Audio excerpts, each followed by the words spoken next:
Good evening and welcome to the Bridgewater Township Planning Board regular meeting for Tuesday, April 16th, 2024.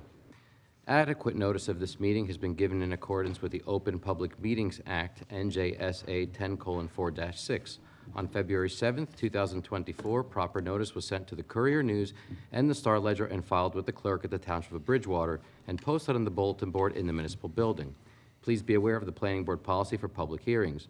No new applications will be heard after 9:30 p.m. and no new testimony will be taken after 10 p.m. Hearing assistance is available upon request. Accommodation will be made for individuals with a disability pursuant to the Americans with Disabilities Act, or ADA, provided the individual with a disability provides 48 hours advance notice to the Planning Department Secretary before the public meeting. However, if the individual should require special equipment or services, such as a CART transcriber, 7 days advance notice, excluding weekends and holidays, may be necessary. Would everyone please rise to salute the flag? I pledge allegiance to the flag of the United States of America and to the republic for which it stands, one nation, under God, indivisible, with liberty and justice for all.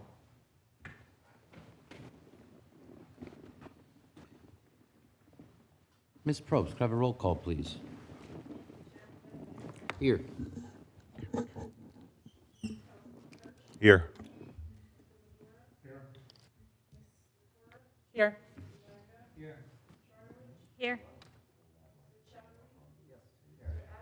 Here.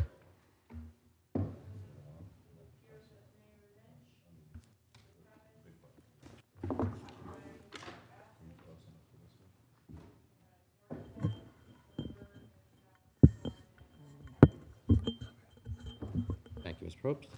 At this time, I'd like to open the meeting up to the public. If any members of the public wishing to address the board on any land use matter other than the application that would be heard this evening on tonight's agenda, please come forward at this time.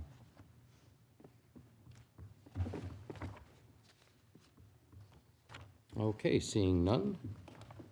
Moving on, we do have a set of minutes up for approval this evening, and that's the minutes of April 2nd, 2024. Are there any comments or changes to the record? Hearing no changes, Mr. Chairman, I'll move the minutes of April 2nd. Councilman Kirsch? I'm sorry. Yeah, April. That's the April date, 2nd. April 2nd. That's Councilman Kirsch. Could I have a second, please? Second? That's Mr. Atkins. Could I have a roll call, please? Yes. Yes. Yes. I was absent.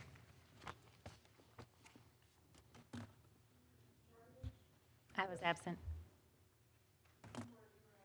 Yes.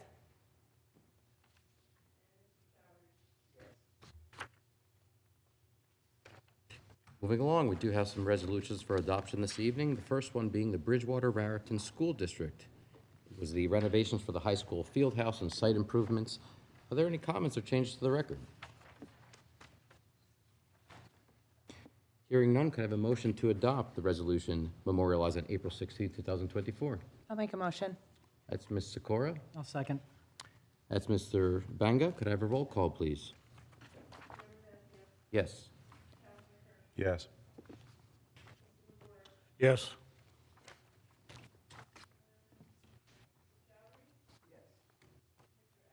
Yes.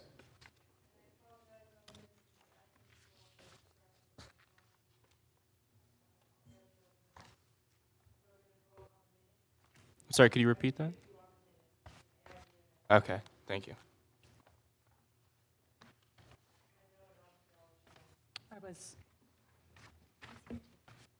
Sonia and I were both here.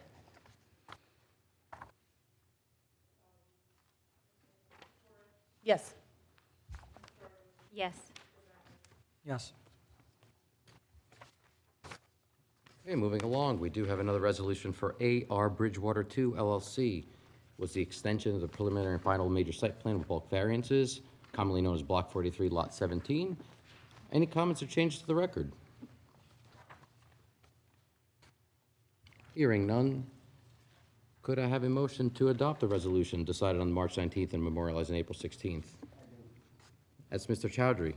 Could I have a second, please? I'll second. That's Ms. Sikora. Could I have a roll call, please? Yes. Yes. Yes. Yes. Yes. Yes. Yes. Thank you, Ms. Probst. Moving along to the next item on our agenda here, we have a land development application this evening. The application this evening will be for Julia Haas, or commonly known as 147 Chestnut Street. And who will be representing the applicant this evening? Chairman, my name is Michael Silbert. I'm an attorney from the law firm DeFrancesco Bateman, located in Warren Township, New Jersey, and I'll be representing Ms. Hula Haas, the applicant, this evening. Good evening, Mr. Silbert, and welcome back. Thank you for having me.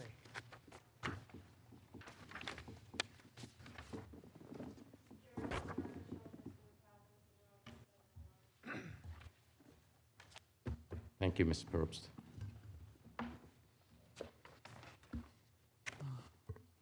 This application concerns property located at Block 150, lots 12 and 13, as shown on the township's tax maps, more commonly known as 147 Chestnut Street.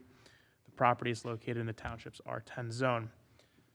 Before I proceed with just an introduction of the application, Mr. Peck, if I could just confirm on the record that notice is sufficient and proper. Yeah, you've met all the requirements, and this board does have jurisdiction to proceed. Thank you. Okay. So why are we here this evening? So we're here seeking variance relief in order to construct a single-family dwelling on Lot 12. Normally, this type of application would go to the Township Zoning Board of Adjustment because this is dealing with a single-family dwelling for which site plan approval is not required. So why are we here? Well, we're here because we're seeking minor subdivision approval in addition to the variance relief I had mentioned. Or also in connection with the subdivision approval, we're seeking variance relief.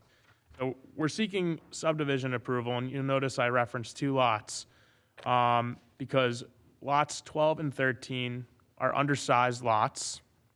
They are adjacent to one another, and they're under common ownership.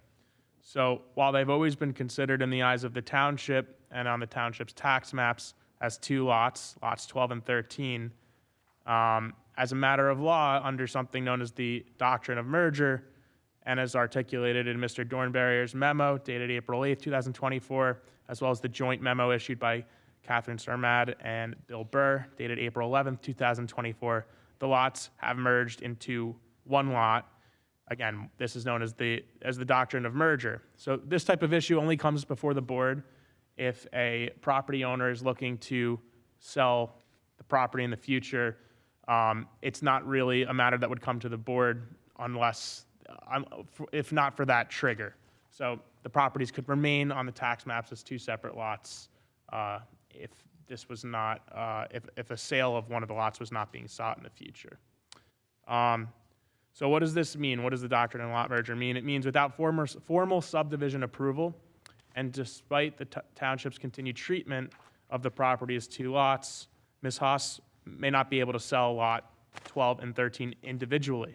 She'd have to sell it as one lot, or she'd be able to obtain subdivision approval from the planning board to protect against the doctrine of merger.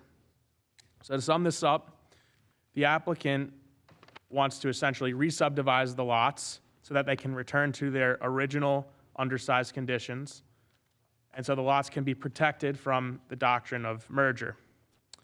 The applicant then wishes to construct a single-family dwelling on Lot 12, for which C variance relief is also required. The dwelling on Lot 13 is proposed to remain.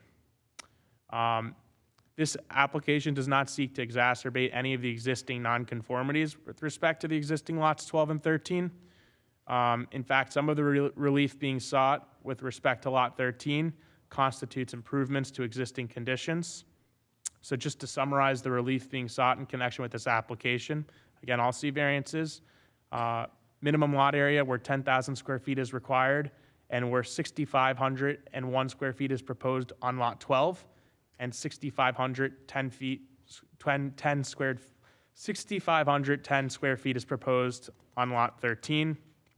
Again, both existing conditions, but necessary for the re-subdivision. Minimum lot width, where 100 feet is required and 50 feet is proposed on both Lot 12 and Lot 13. Existing condition, but again, necessary for this re-subdivision.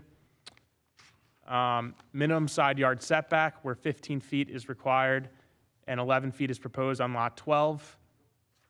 This is for one side yard setback. And the total combined side yard setback, where 40 feet is required and 11 feet is proposed on Lot 12. These are new variances. They're necessary for the new dwelling.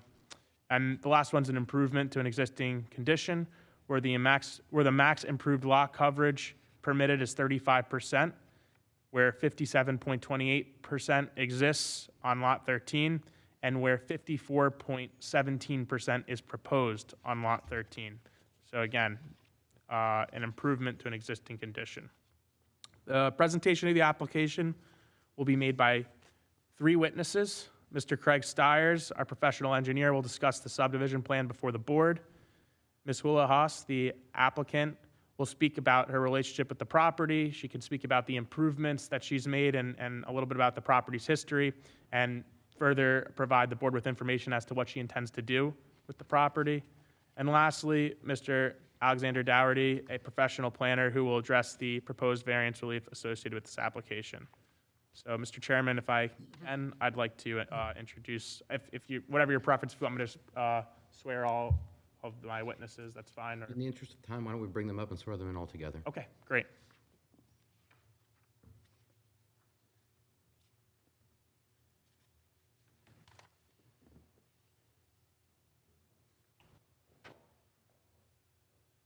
What we'll do, we'll have you all recite together, and then, starting with Craig, we'll go down and we'll state your name, state and spell your name for the record, all right? So, right hand up. Do you swear or affirm that the testimony you will give in connection with this hearing will be the truth and nothing but the truth? Yes, I do. Okay, great. So then if you could just state and spell your names. Craig Stiers, S-T-I-R-E-S. Alexander Dougherty, D-O-U-G-H-E-R-T-Y.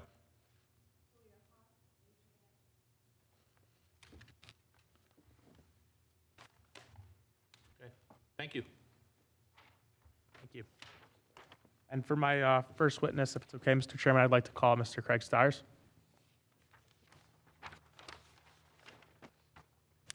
Bring them on up.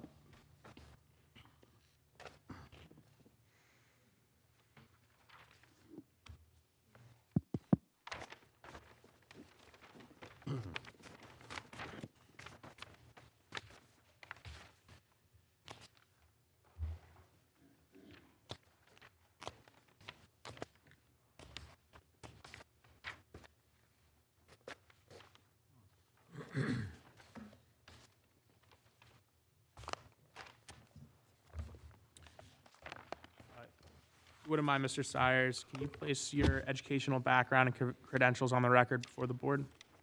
I'm a professional engineer, state of New Jersey. I've testified before the board for probably 30 years now.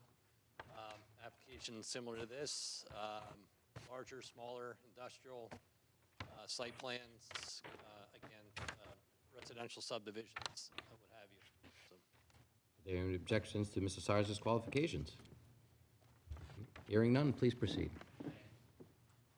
So, why don't you share with the board what the applicant is proposing to do by this application? And we'll mark that as A1, today's date. Is that a colorized subdivision plan? yes, it's actually the grading and soil erosion plan, but it does show the subdivision line, correct.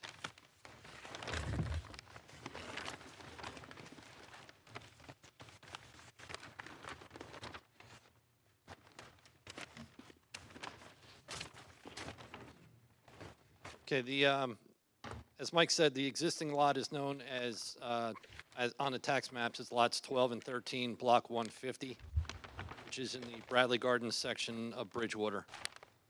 Property is located on the easterly side of Chestnut Street, just north of Perry Drive, and the easterly property line is actually the municipal boundary between Bridgewater and Raritan. The property currently has a dwelling and a garage located on the southerly side of the property. Actually completely within what would be designated as Lot 13. And the northerly property has, I guess you can say, the remains of a pool. It's got you can see the former outline of the pool, and the patio area still remains. and what looks to be like a small fire pit in the back corner. And then lastly, there is a shed in the backside behind the existing garage, which is actually over the property line. A little bit of history of Bradley Gardens. I kind of used this in another application on Ardmere, and I thought it was useful. Bradley Gardens was originally compiled by William Bradley and was part of an expansive horse farm. Later on, he laid out lots that were 100 by 400, and they were to be used as chicken farms. In 1921, New Jersey Somerville Realty Corp. Subdivided the former farm into lots that were 50 by 100, and they were sold off as vacation cottages just going forward. And obviously that transpired over many years since the early 20s. And then more recently, as you all know, Bradley Gardens has had a bit of a renaissance. People have bought these small cottages, either restored them or constructed new houses similar to what we're proposing tonight. And it's obviously, Bradley Gardens is a very nice area now. Not that it wasn't before, but the people have invested in the area and made a nice area, and the dwellings have gone along with that over the time. Going back to the property, it's located in the R10 zone. If you were to look at the lots together, the minimum lot size is 10,000 square feet. We're at 13,000. The minimum lot width would be 100. Minimum front yard is 30, and the existing house is 22.68. The minimum side yard is 15. The existing house is 6.84 from the southerly side. The combined is 72.63, whereas 40 is permitted, and the improved lot coverage is 35%, whereas the existing is 35.4. Again, as Mike said, what we are looking to do tonight is to basically reestablish the line that is designated on the tax maps and formally separate lots 12 and 13. And then once the subdivision is completed, construct a new dwelling on lot 12, which is on the northerly lot. All of the remnants from the pool, the patio, and whatever's left over from that pool area would be removed, and the new house constructed with a new driveway coming off of Chestnut. The other thing would be that the existing garage, the existing shed behind the garage would be removed, so we would get rid of that encroachment. That was encroaching into Radon Borough, right? Yes. To the east, correct. And the intent would be to construct a 3-bedroom, 2.5-bath dwelling, and with the testimony of the planner, he will show what they intend to construct as far as a conceptual plan for the house. But again, just to reiterate, the existing conditions of the lots would then, once it's subdivided, lot 12 would be 6,501 square feet. The lot width would be 50. The front yard would be 31 to the new house. The northerly sideline would be 11 feet. The total would actually be 22 feet, 11 on either side. The improved coverage would be 29%, whereas 35 is permitted. And then if you were to go to lot 13, where the existing house is, the lot size would be 6,510 square feet. The lot width would be 50. Again, the front yard would be maintained to the existing house at 2268. The sideline to the south would be maintained at 6.84.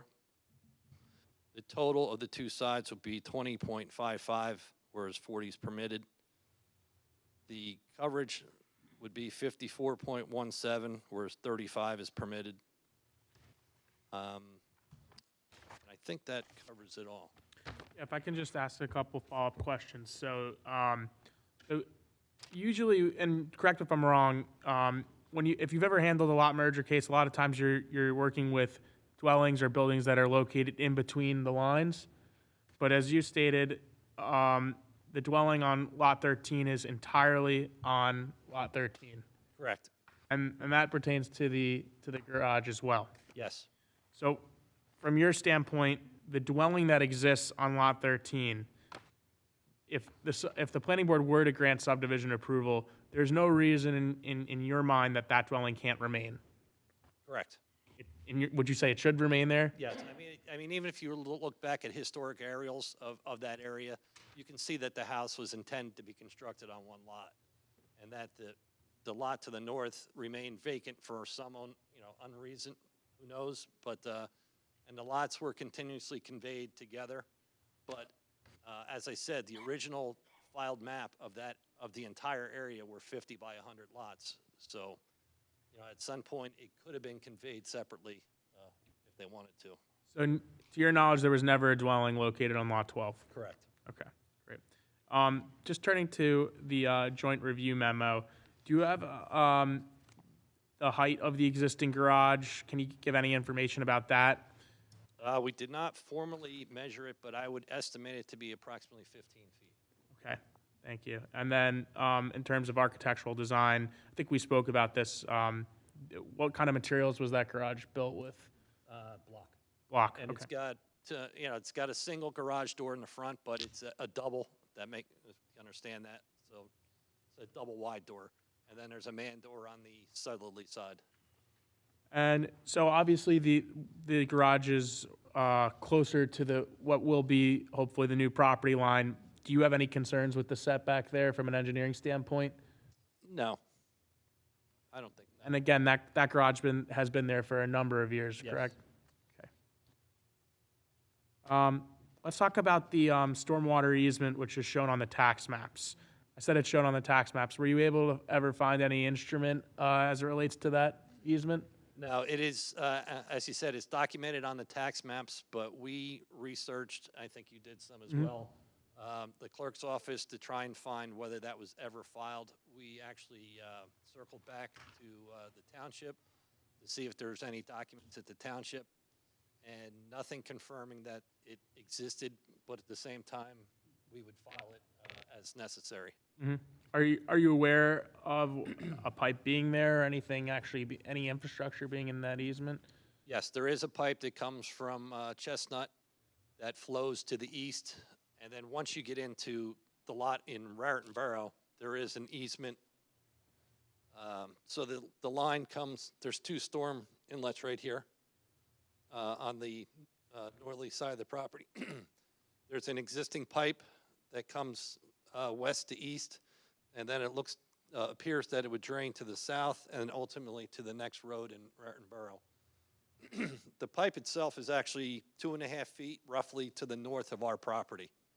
So it's completely on the lot to the north.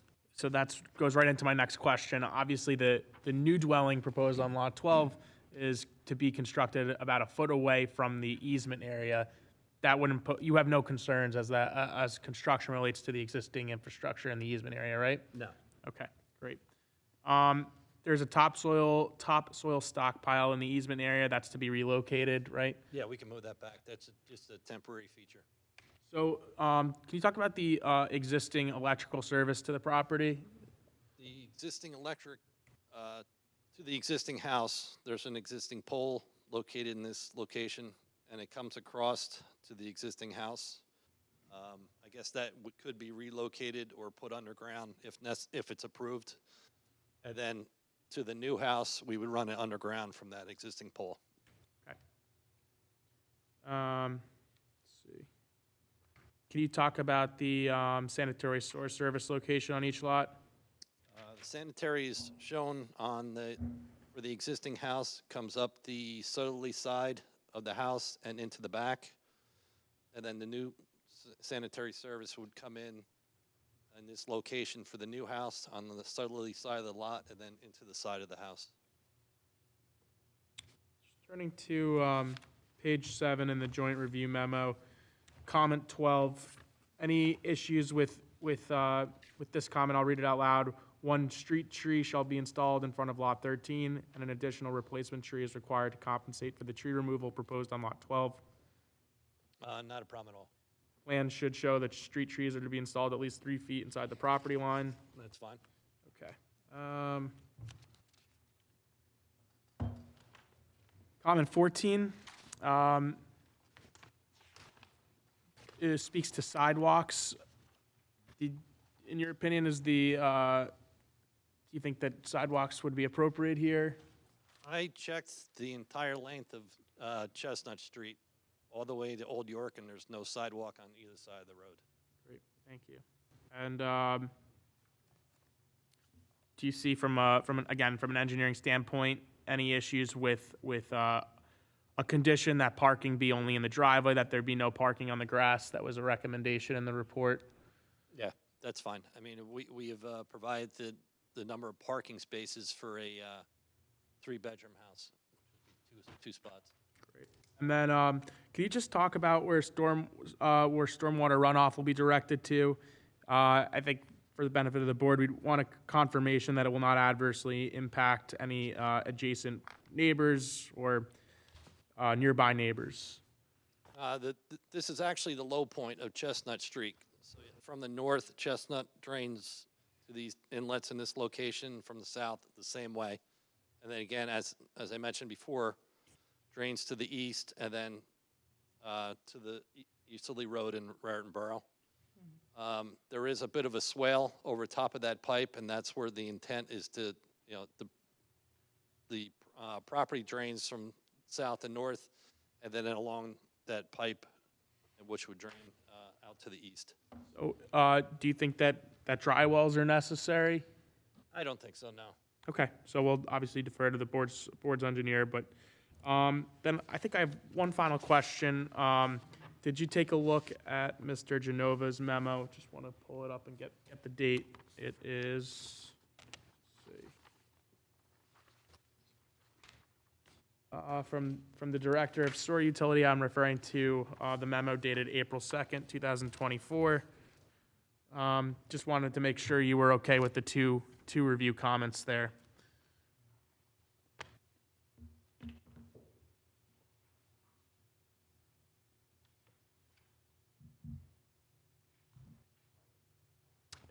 And while Mr. Stiers is looking at that, there were no comments from health or fire, so nothing for us to address. Yeah, these comments are okay. Okay, so we're good with Mr. Genova's comments, and I will turn it back to the board for any questions the board may have. Okay.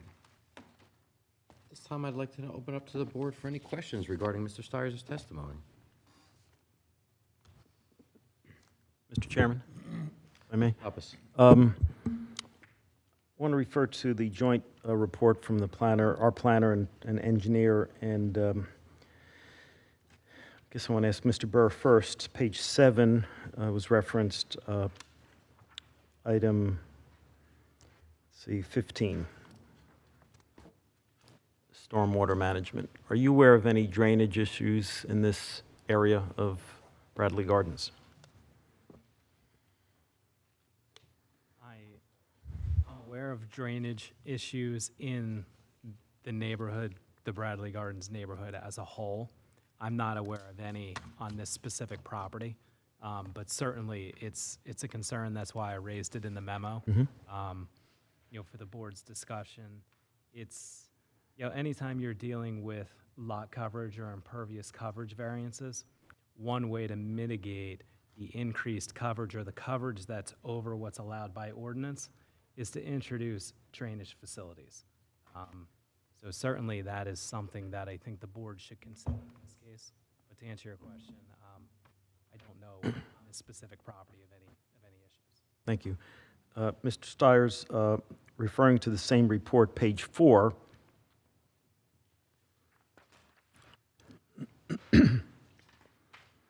there are a number of areas within the township's zoning requirements that are listed. And my read of this is minimum front yard setback, minimum rear yard setback are the only two, and maximum principal building height are the only three that are conforming to the ordinance. Is that correct? For the new lot? Yes. And FAR.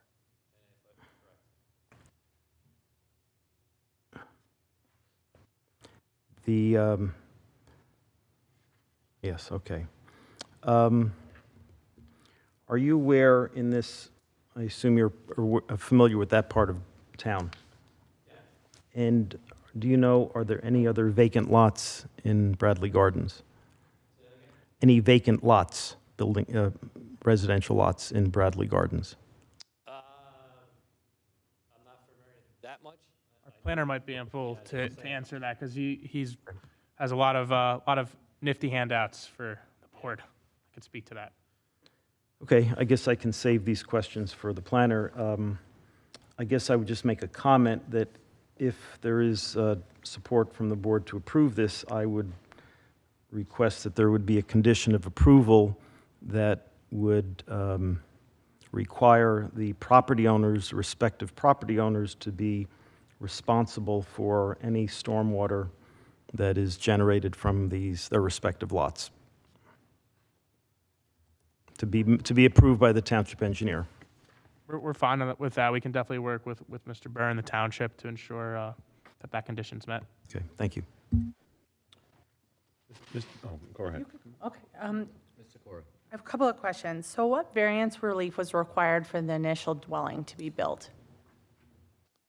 That may not have had any, because looking at the historic aerials, that house has been there a long time. It might have, don't quote me on this, but it may have predated the ordinance. So It likely did. yeah, so was the doctrine of merger required to build the dwelling there? Yeah, if I could speak to that. So the lots lawfully existed.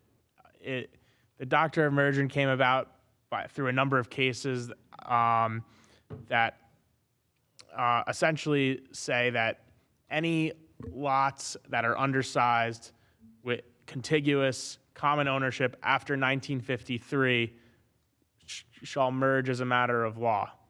And there's a lot of caveats that go with it, such as did the lots have separate identities? Were there separate homes on the lots under common ownership? There are a lot of factors that one would look at to consider whether or not lot merger has happened.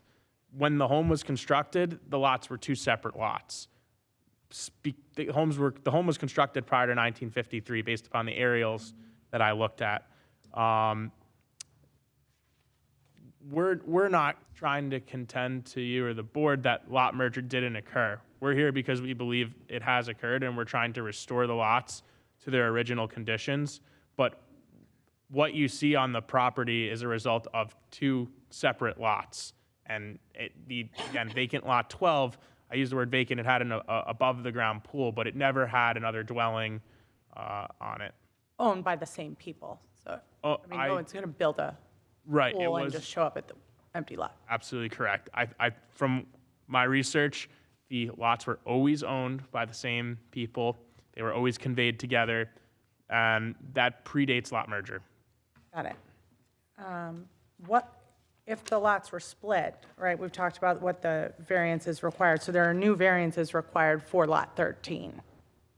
But there is a new variance for lot 13, but it's an improvement to the existing conditions. So on lot 13, lot coverage, max improved lot coverage that's permitted is 35%, 57.28% is what exists, and we're actually going to be eliminating some of the improved lot coverage so that the lot coverage on lot 13 improves. So even though it's an improvement, we still need to get variance relief again because there's still a departure.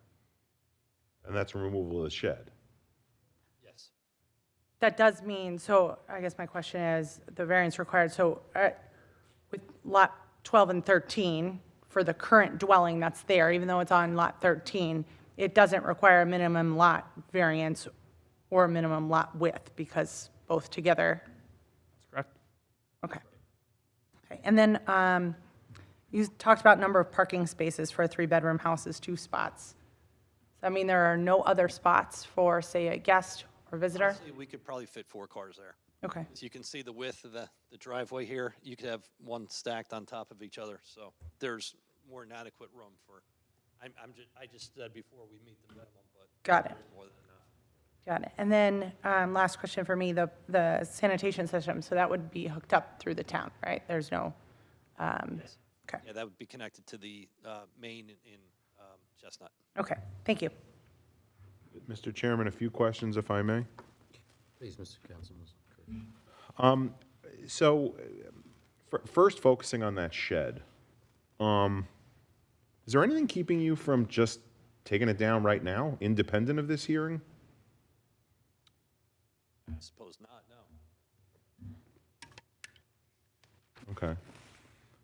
I think the difference, it should be moved because it's encroaching on another property. Oh, so you're not proposing to remove it, you're No, proposing? we were gonna remove the shed. We are removing the shed.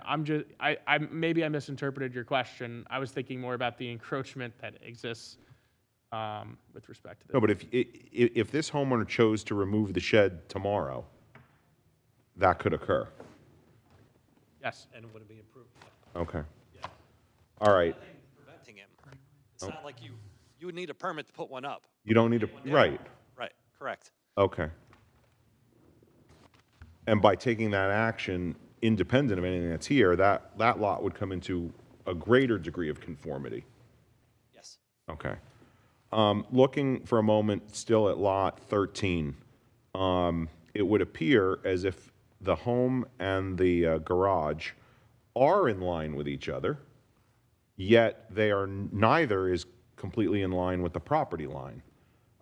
Is that potentially an error that was made many, many years ago, and there was an intention to put, because it seems like, it seems unlikely that someone wanted that to be the case.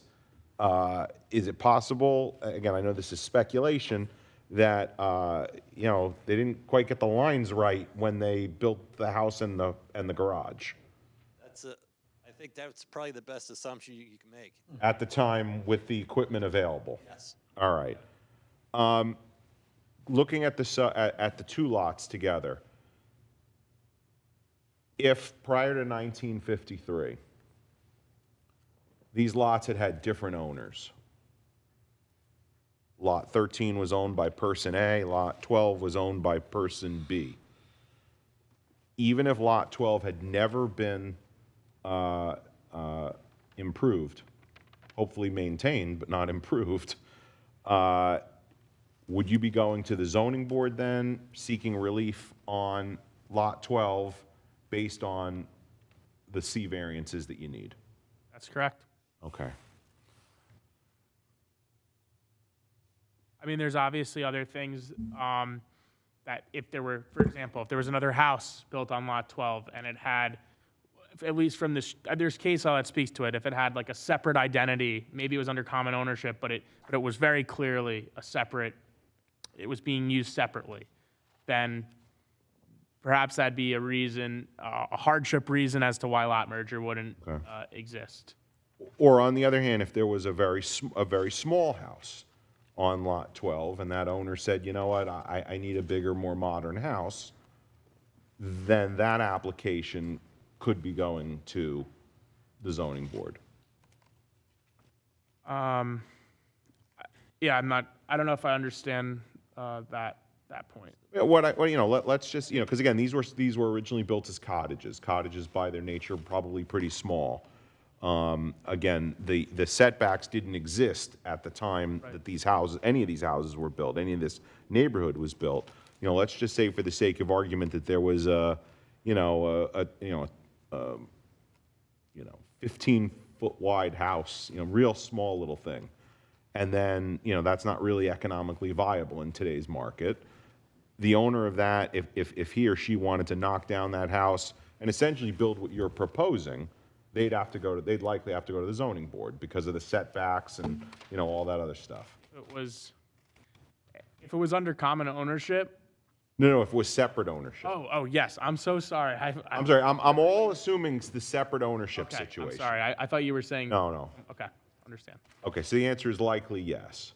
Absolutely. Okay, and now I guess the challenge that you have with Lot 12 is that you could build a house there, but it would need to be 10 feet wide by 85 feet long. Correct. Make Okay. it conforming, you mean? To be fully compliant. Now, in order to be compliant with with each side yard, but not the total side yard, you could build a house that was 20 feet wide and 85 feet deep, Correct.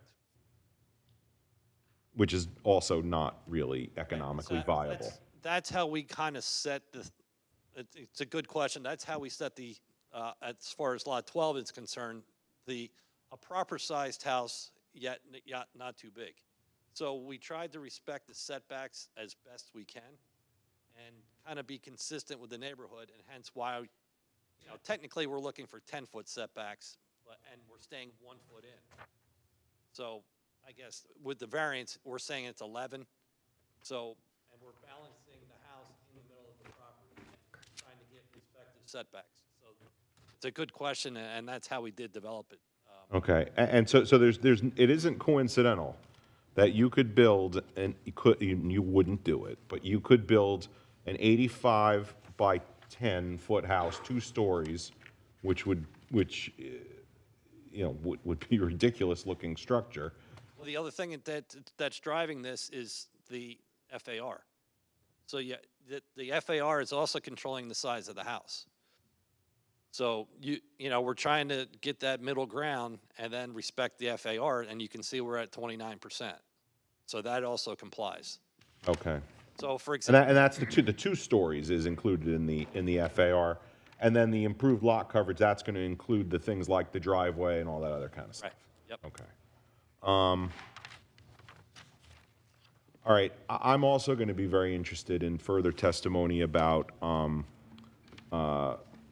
drainage. When I saw this application, sometimes we all personalize it to things we know, and it is a matter of public record, so I'm not exposing anything. I live in the Milltown Vanderveer neighborhood on a property that's 6,500 feet. So imagine my surprise when I saw that you're talking about 6,500 feet. And I'm going to tell you right now, the house, when you build a modern house on 6,500 feet, it's tight. And there isn't a lot of place for the water to go. And when it rains, my sump pump is pretty darn active. So I'm going to be real interested to understand how we are going to protect these properties and neighboring ones so that we don't have a substantial drainage problem right there. I mean, I think the alternative, I can ask Bill this one, is, see, we have the pipe that went to the north of us, which we thought, because there was no verified easement, it was on the adjacent property. Now that the easement supposedly exists, do we have rights to get to that pipe? And if so, what we could do is to make sure that it drains properly is to put another inlet on the pipe to make sure there's proper drainage. And drain your water into Raritan? Well, it's going that way anyway. All the piping goes from Bradley Gardens to Raritan. Okay. That's the way it drains. So whether it's overland or through a pipe, it's getting there one way or the other. Okay, thank you. I have a question for Mr. Burr. I read in your report earlier that the construction that would take place essentially would be only within 1 foot allowance, given the drainage easement, the stormwater easement that exists. Could you expand on that? Well, the way Craig's plan is drawn now is it looks like this easement, the drainage easement, is a 20-foot wide, I think it's a 20-foot wide storm sewer easement. And it straddles that common property line between Lot 12 and existing Lot 11 to the north, such that you have 10 foot of easement on each of those properties. Craig's testimony was that there is, and his plan shows, what looks like a 15-inch storm pipe that travels from Chestnut to the east into Raritan Borough, and then it turns at some point and makes its way downstream. I think what I've heard, and Craig, jump in here if I'm wrong, but what you've identified on your survey is that that storm pipe is 2 or 3 feet onto the adjacent property. So effectively, if this was approved and the home on Lot 12 was built as is, even though the foundation would only be a foot from the easement, you'd probably be somewhere on the order of 14 feet to the actual pipe. Ordinarily, we'd take a look at the easement document to make sure there weren't any restrictions as far as grading impacts or anything else into the easement. If a little grading was necessary, to accommodate the construction of a new dwelling, I wouldn't be too concerned about that. My main concern would be, are we impacting the existing infrastructure, the existing pipe in any way? A house of this size, I don't think there would be any impact to that existing storm pipe, but we would just want some assurance that we're not changing, the lay of the land, so to speak, drastically as a result of that, in the absence of an actual easement document, which, doesn't sound like there is one at this point. Does that answer? Partly, yes. It partially does. Is there a basement proposed for a proposed structure on Lot 12? Yes. Okay, so there would be no issues with severely high water tables or anything like that? I drove Chestnut, and I did see that it's a relatively flat land, but it does kind of all pitch to that one point there. There's a stormwater inlet there at that point. Would that propose any issues for a future structure at that point, regarding Mr. Burr's testimony? I don't think so, no. I mean, you can see all the houses that are around it, and they seem to be okay at this point. I mean, even the house to the north seems to be not new, but newer, 10, 15 years. As much as we worry about the surrounding neighborhood, I'm also concerned about the lot and what will be impacted once there is a structure on the lot as well. And one more thing, if you don't mind. The proposed structure, approximately how large did you mention would be, square footage-wise or footprint-wise? Footprint would be 28 by 38. Okay, and the coverage on the lot, I might have heard this wrong, but I know on Lot 13 you said it's 57.28 at the moment, but on Lot 12 it would be roughly 54.17? No. 29%. 29%, okay. The existing lot would go from 57 to 54. Okay, so it would The other leave, thing, keep in mind that there are improvements on Lot 12 now. There's the remnants of the pool, so there's a stone where the pool used to be. There's also the patio that's also coming out. The upper in the northeast corner, you have the fire pit area. So that's all coming out and being returned to grass. Right. So there is a bit of a give and take on that lot as well. so 29 would be with the improvements being removed from the back? The net difference between the two lots is 800 square feet. Okay. Okay, I have some other questions regarding the structure itself, but I think I believe that for the architect. Or the planner, I'm sorry. I have no further questions at the moment. I do have an additional question. Ms. Sikora, please. The homes next to Lot 12 currently, are those lots, they seem to be bigger homes, are they part of a doctrine of merger too, where they were 2 lots and became 1? Yeah, I don't think so. It's hard for me to say. Like I said, the only time that lot merger or doctrine of merger arises, the only time the board would ever see it is if somebody is saying, I want to sell 2 undersized lots. I want to sell one of the lots. So we wouldn't be able to say unless they went before the board and the board said, sorry, you can't subdivide it. I don't know if that answers your question, but there's no way to really know that unless the board denied an application. Okay. Yeah, and there's also many different answers to that question because, like I said, I have the original subdivision map, and they're all 50-foot lots. So you say you wanted a bigger lot, you buy 2 of them, or you buy 3 of them, or you buy 4 of them. Whereas other people, a lot of the people just bought 1 lot, and then they built cottages. So, and the house to the north, for example, is a wider lot, but they may have, I don't know the history of it, but they may have bought two lots, merged them, and built a bigger house. So there's a lot of different scenarios that potentially answer your question. Thank you. Mr. Pappas? So, Mr. Stars, just following up on that, so we have here lot 12 and 13 are 50 feet wide, right? Yes. And the property north of that, do you know what the dimensions are on the property that's developed?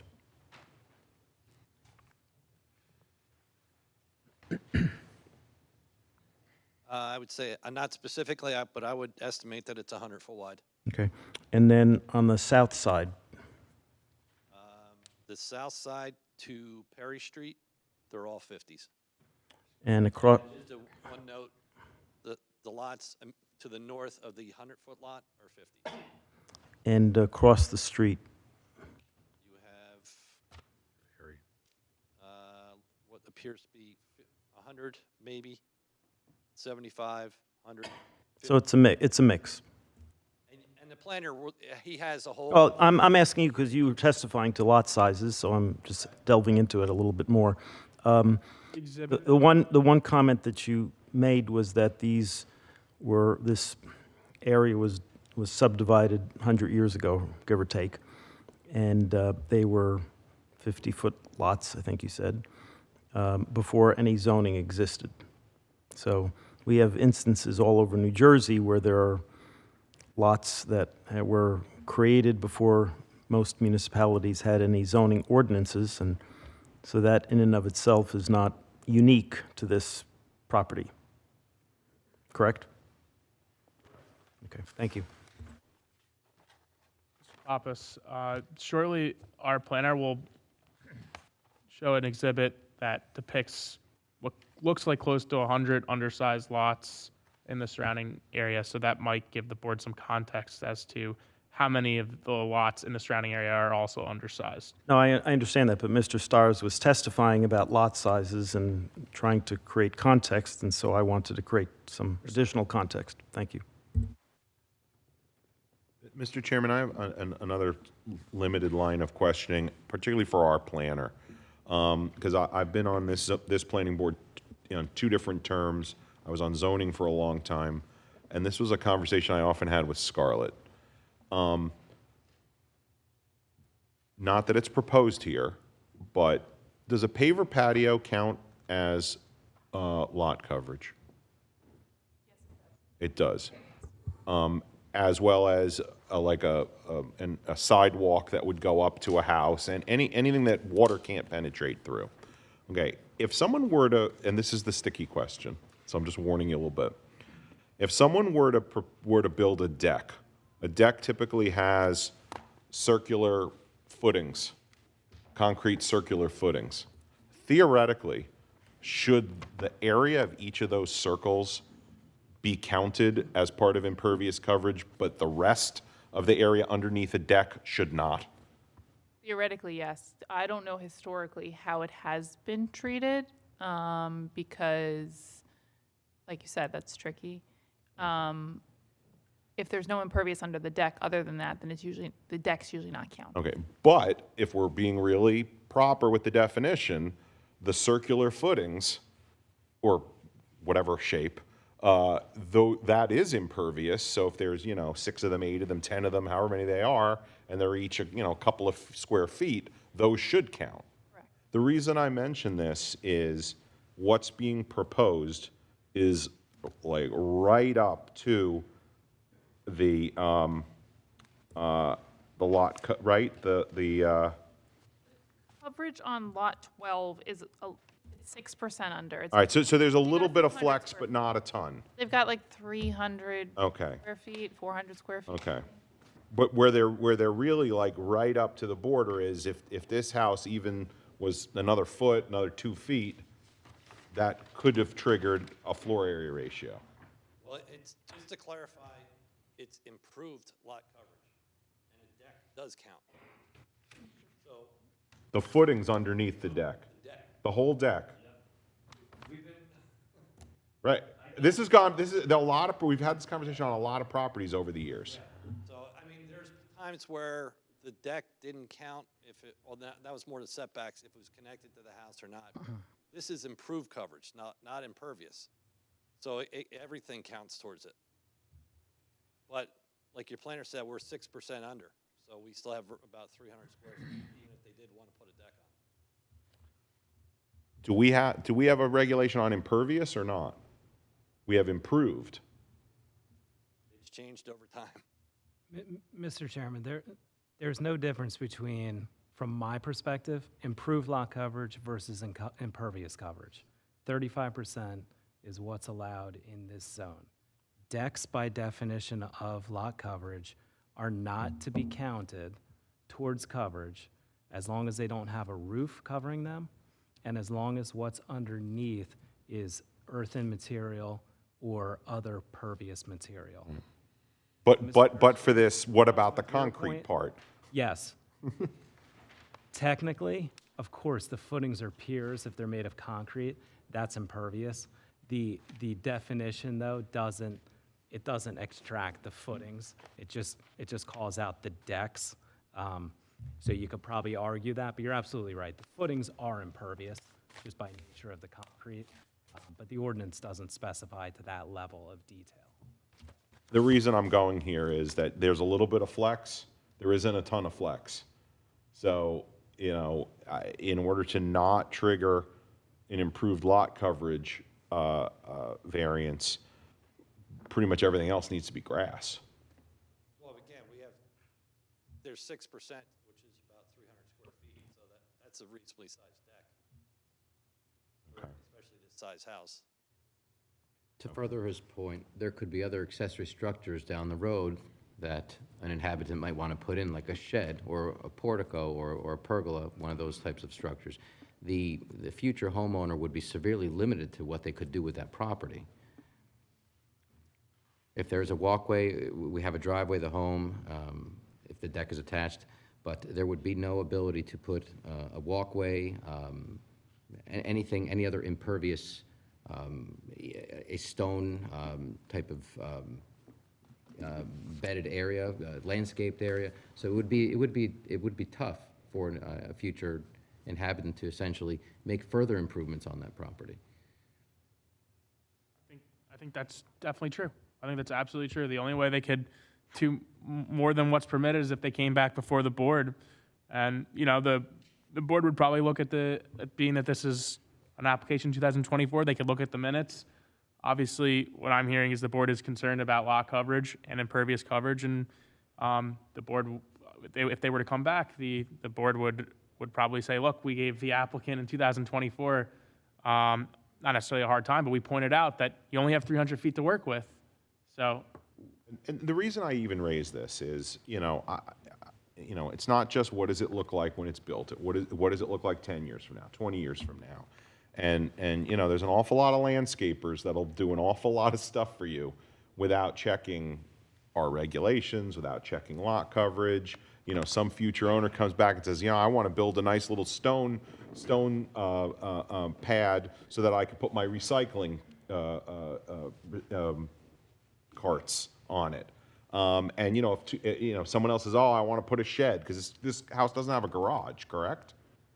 So most people are going to have something they need to store, even if it's just a lawnmower or something else. So someone at some point might want to put something here. And again, a lot of people just sort of do stuff, and then that can exacerbate concerns that we have already voiced about water drainage. But again, like you said, we tried to respect the setbacks, and especially with the coverage. It's not that we're at 34% or 34. I mean, 6% is, and 300 square feet is a pretty good number for this size lot. I mean, you're talking, 15 by 20. I think when you run into a real problem is if somebody wants to put a deck up, if somebody wants to put a shed up, and it's starting to combine, and it's going one on top of the other. I think there's obviously limitations. You have 300 square feet to work with before you're approaching that 35% threshold. But so, Yeah, I think that's. And the reason I'm concerned about this, again, I'm used to living on 6,500 feet. It's tight, and lot existing lot 13, even after the shed is removed, has an awful lot of building on it. That the existing house, the existing, walkway, the garage, there's a lot of coverage on that. And we're sitting just right next to it. That's the reason for my concern. Thank you. Mr. Chowdhury?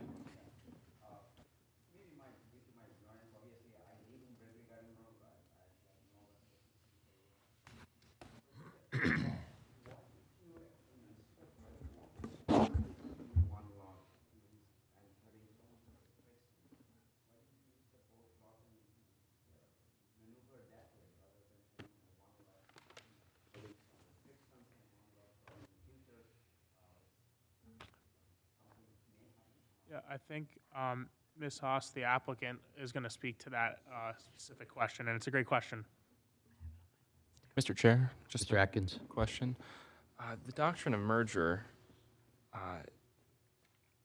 let's say in 10 or 20 years, if both the lots are still owned by the same person, let's say the applicant decides to rent out one of the properties instead of selling it, would they not then be remerged?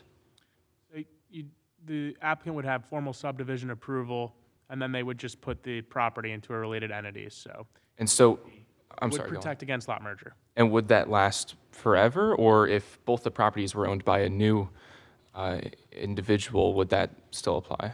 To prevent against lot merger, a sophisticated purchaser would be advised to put the lots into separate entities. So, for example, Ms. Haas, if this were to be approved, she would never own the lots again as one entity. She would have two, separate LLCs to hold the property.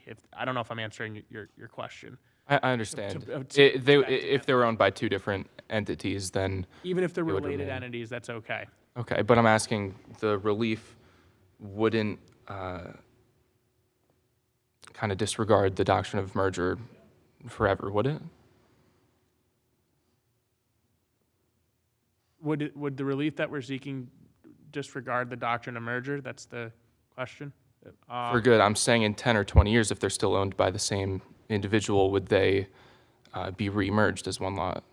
I would say that if an individual 20 years from now took over the property, owned both lots, knocked down the two dwellings, then yeah, they could be right back here again, if that were the case.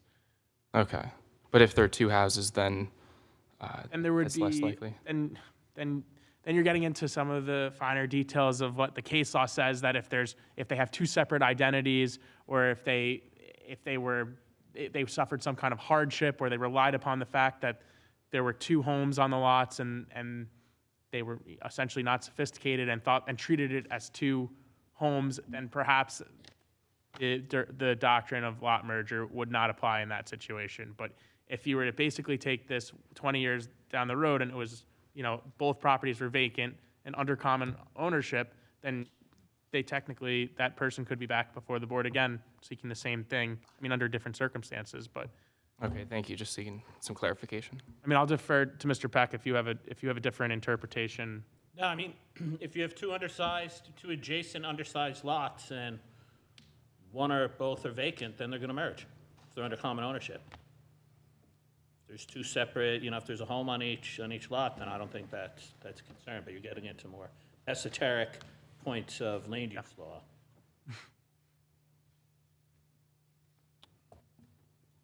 Thank you. Are there any other questions from our board members? I have Do you have any idea as to when this development took place, the houses surrounding, maybe the ages of the houses? Well, the original, Not this particular house, but just the neighborhood. this subdivision, Bradley Gardens subdivision was 1921. The one, That far back? that, That far back? yes.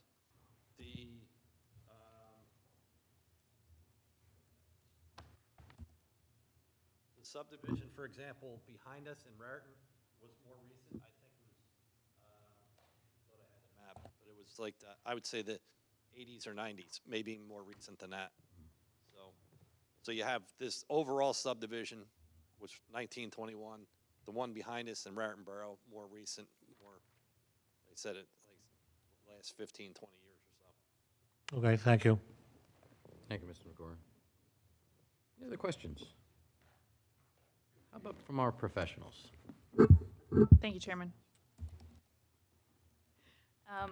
So I have a few questions, and feel free to defer them to your planner if they're more appropriate.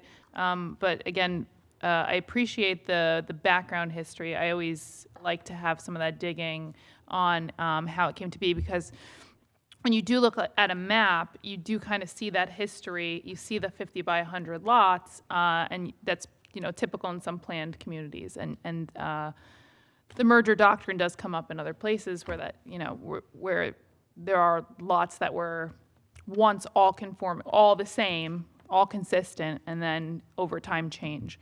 But with that, I just wanted to ask a few questions, and again, defer them if you need to. So the existing zoning for the R10 zone requires a 10,000 square foot lot, which would be 100 by 100. You'd mentioned that the 50 by 100 was kind of the basis for when the subdivision was made and the overall plan development was done, which would be a 5,000 square foot lot. So the two of them together essentially make the minimum of the 10,000. Did you look at when the zoning had changed, and if it ever permitted a 5,000 square foot minimum lot? I did. Okay, thank you. Did you take a look at the history of the prior improvements on Lot 12? Besides the swimming pool and the patio in the back, was there ever a dwelling structure on the property at any time? We did look at, there's a website, the historic aerials, so you can go back. It's not a year after year, but periodic times. And I think Mike did the same thing, probably back to the 50s. And it did not look like there was ever a house on Lot 12 or the northerly lot. You could see the house going up and then the garage, but nothing on that northerly lot. Okay, so it's safe to say that this has probably existed as one lot for one single-family dwelling for pretty much the history of when that dwelling is, the other dwelling on Lot 13 has existed. If you look at the deeds, it's always Lot 12 and 13, Lot 44 and 45. But they're always described together, but they were consistently in the same deed. If you do look at those historical aerials, you'll see that it pretty much functioned as a backyard portion. It was fenced off midway through Lot 12. There was a pool in the back. There was a boat parked in the front, it looked like, from some of the aerials. So it pretty much functioned as, and then it was grass in the front. So it functioned as a L-shaped backyard to the whole property improvements for Lot 13. Did you do a title search on the property? No. Okay. Do you have any sales history on, the sales on the property of the home? I don't want to speak for Craig. I just went back as far as I could possibly go back on the county website, track the deeds, and as Craig stated, they were always listed as two lots. Okay. And part of that, we didn't do a formal title search, but we did obviously look back. And this was really predicated on finding that easement, the storm sewer easement. So we went back, deed, found the reference to the original filed map.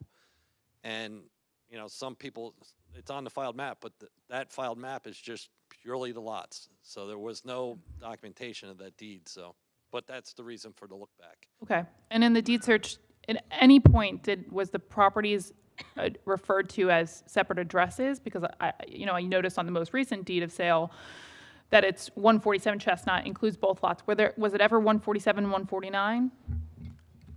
That I don't recall. I also don't recall.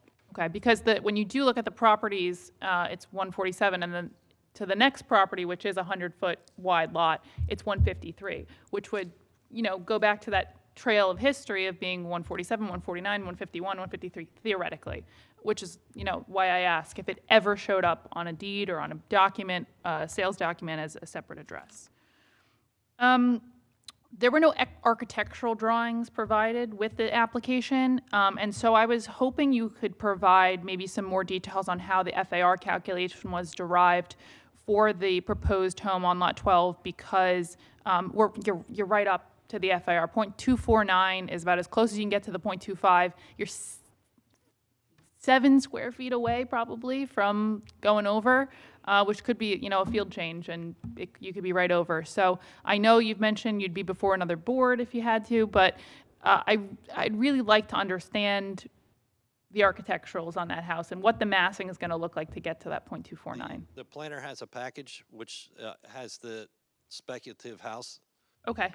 And it has a front for you and also has the floor plans associated with it. Okay, thank you. Was any consideration given to removing the existing garage on Lot 13? I only say that because the proposed Lot 12 does not offer any kind of garage, as far as I can tell. It looks like there's just a paved driveway in the front of the home, no detached garage, and so I know the shed was removed to help lower the impervious coverage, but was there any consideration given to demolishing or downsizing that detached garage? We actually looked into possibly sharing it because it is an oversized garage. So we would run the driveway between the two houses, and then it just got a little too complicated. The lot 13 would come in the front, and then lot 12 would come in the side, but then you'd have to build a divider within the garage. But, that's really the extent that we considered it. And it also created a larger impervious coverage. So that's when we just scrapped it and went back to what we had. But no consideration was given to just getting rid of it? So we actually had an informal conceptual meeting with Ms. Doyle, and this was a major topic of concern because Ms. Doyle was like, well, if you could remove the garage, it might ease some concerns related to lot coverage on, even though we're improving lot coverage, it would ease some of the concerns on Lot 13 or reduce the size of it. But once Ms. Doyle saw the construction materials, it just seemed that it was not practical in light of the magnitude of this proposal to remove the garage. But in my opinion, we did explore that in our conceptual meeting. Do you recall that? Yes. Yep. Okay. I did speak with Scarlett not about this application, so I apologize we didn't pass the baton on that. I don't fully understand the reasoning you just gave about the construction materials, but whatever conversation you had with her is what you had. I think that's all I have for this witness. Thank you. Ms. Sarment. Mr. Burr. Thank you, Mr. Chairman. Craig, the driveway materials on both lots, on the existing lot, is that asphalt Yes. or are they gravel? No, one is paved and one will be paved. One is paved, one will be paved. And when you took a look at the existing Lot 13 with your subdivision plan, it looks like you show a few areas of existing coverage to be removed. In your opinion, have you done the best job you can in terms of minimizing the coverage that's to remain on Lot 13? Is there any other extraneous coverage that can be taken up? We did consider, obviously, I think this is probably as thin as you can get and be able to get the cars passing in and out. We did consider some of the areas of the driveway and the patio here, but again, with the garage doors, if you took anything out here, I think you'd be backing into the grass. It's a two-car garage? Yeah, and it's like I said, it's one door, 2 cars. And is it necessary to have a patio that is close in size to the footprint of the existing dwelling? Does that patio get full usage? I'll leave that to the applicant to talk to. Yeah, I'm just trying to figure out if there's opportunity here because I share the board's concerns with drainage. Certainly I understand with proposed Lot 13, you're recognizing a reduction in the coverage by 200 square feet or so, but it's a little misleading because when you add the 1,000+ square feet that's being proposed on Lot 12, in the aggregate, we're bumping up the total coverage by, I think you said, a little over 800 square feet. When you take a look at what's permitted, I think 35% is what's permitted on these 6,500 square foot lots. That's like $22,250 per lot. You're allowed about 4,500 square feet total. You're at close to 5,500. So you're about 1,000 square feet over what's permitted coverage-wise. I know that doesn't seem like a lot, but on such small properties, in a neighborhood like this, I do think that could matter, or could have an impact. So to the earlier point, I think I heard that you guys offered up a potential condition to work through some drainage. Is that something that you're willing, your client is willing to do, is to take a look at these drainage conditions and come up with a proposal for some individual stormwater management features that could manage or mitigate some of that additional coverage? Yeah. I mean, we've worked together in the past. I think that that is reasonable. Yes. I mean, it all depends. I mean, if it resorts to dry wells, obviously the soil conditions are going to govern that. Of course. You know, if it's going to be Of course. wet or whatever, it's a moot point. But yes. Okay. You know, one question I have in addition to that drainage-wise is when you take a look at Lot 12, the northern property line where that drainage easement is, it is a low area. Your Lot 12 looks like it grades down to that easement. Lot 11 to the north looks like it grades down, but there doesn't look like there's pitch from front to back or back to front. And I'm just curious how that area would drain out in the proposed condition. I think that needs to be looked at to make sure that we don't have water ponding there. And that's what I mentioned earlier. It's if we had the ability to put an inlet there, I think that would be a vast improvement. Because you're absolutely right. It wants to go towards the street, and it also wants to go to the east, but it may just sit there. So an additional inlet may be a good solution through that area right there. Yeah, just for the board's benefit, I really don't have a concern with putting a yard inlet in if we're just draining lawn areas.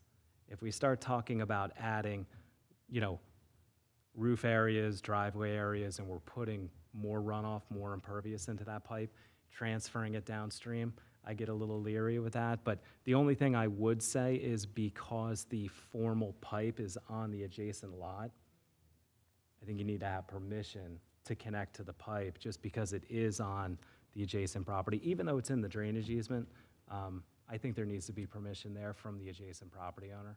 But that could very well be a solution to the ponding issue. Talked a little bit about sidewalks, understanding that there's no real formal sidewalk system in this neighborhood. The ordinance, the land use ordinance does, however, require sidewalks. I don't disagree that putting sidewalks in for these two properties where there's no sidewalks anywhere else around it, I don't think that makes sense. Would your client be willing to offer a contribution to our sidewalk fund in lieu of installing the sidewalks? Yes. Okay. Trying to think. So, last question or issue that I want to raise, and I will admit I did not pick up on this when I put, or when Ms. Sarmat and I put our letter out. Chestnut Street was just paved last year. That was going to be my question. Brand new road. It is under moratorium, which means it cannot be disturbed for a period of 7 years. There are provisions in our ordinance that do allow for disturbance if the pavement is restored properly. And what the ordinance lays out really is a full pavement restoration from curb to curb over the limits of disturbance. So one point or condition that I would recommend the board requires if you're inclined to approve this application is whatever the limits are, if that pavement has to be disturbed for utility connections or driveway openings for Lot 12, that entire width of pavement needs to be milled and paved. We can't just have patches in the pavement. And a lot of time went into the road excavation ordinance in recent years to make sure the township is putting a huge investment in road improvements, and it's pretty well documented, and we want to make sure that these new roads stay as pristine as they are. So it wasn't really a question, but I wanted to put that on the record and make it clear. And Mr. Chairman, all I have. just as a follow-up, because it was on my list, so thank you for bringing it up now, because we do spend a lot of time, money, and effort on road reconstruction. So our policy is curb to curb.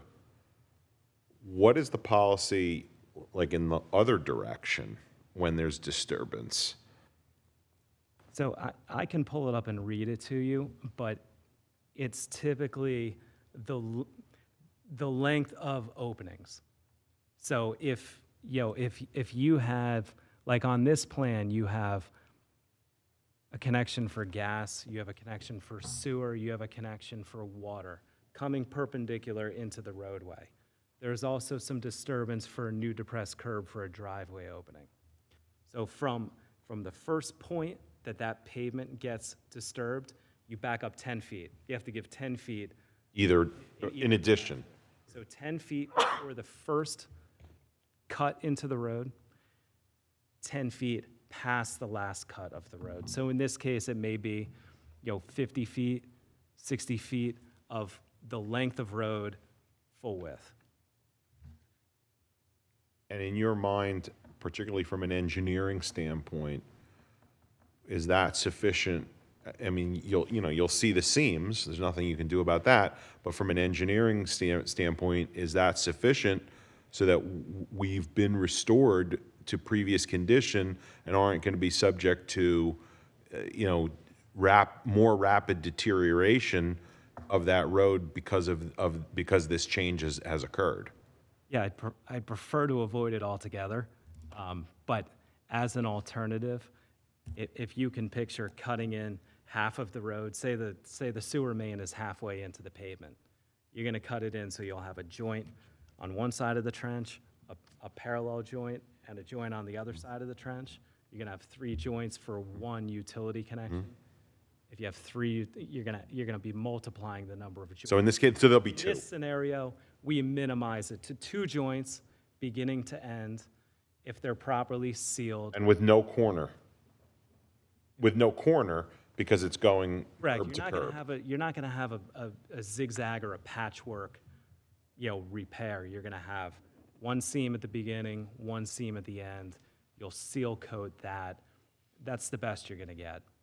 Who would actually do that work? Who would do the restoration work? Yeah.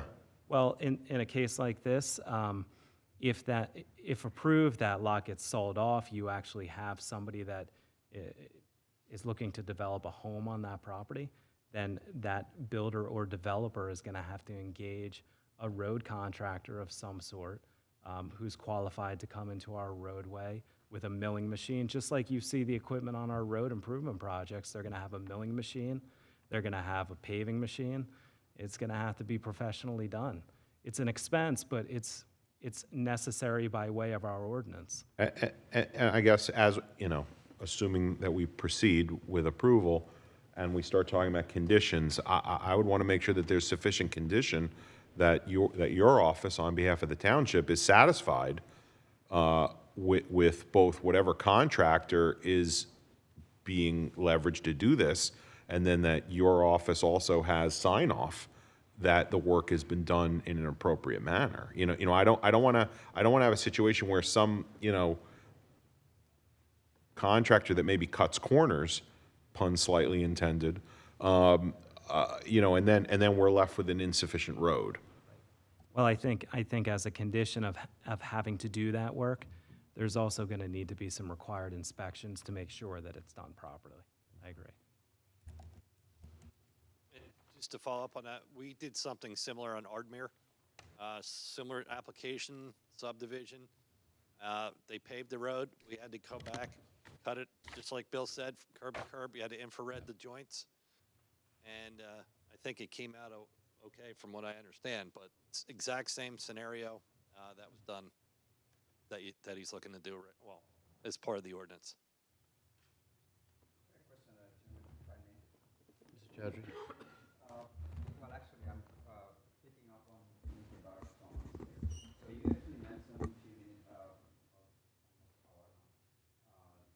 your electric poles right now. Your intention is to basically have a ground connection from the street electric pole. In that case, you are not moving the electric pole currently.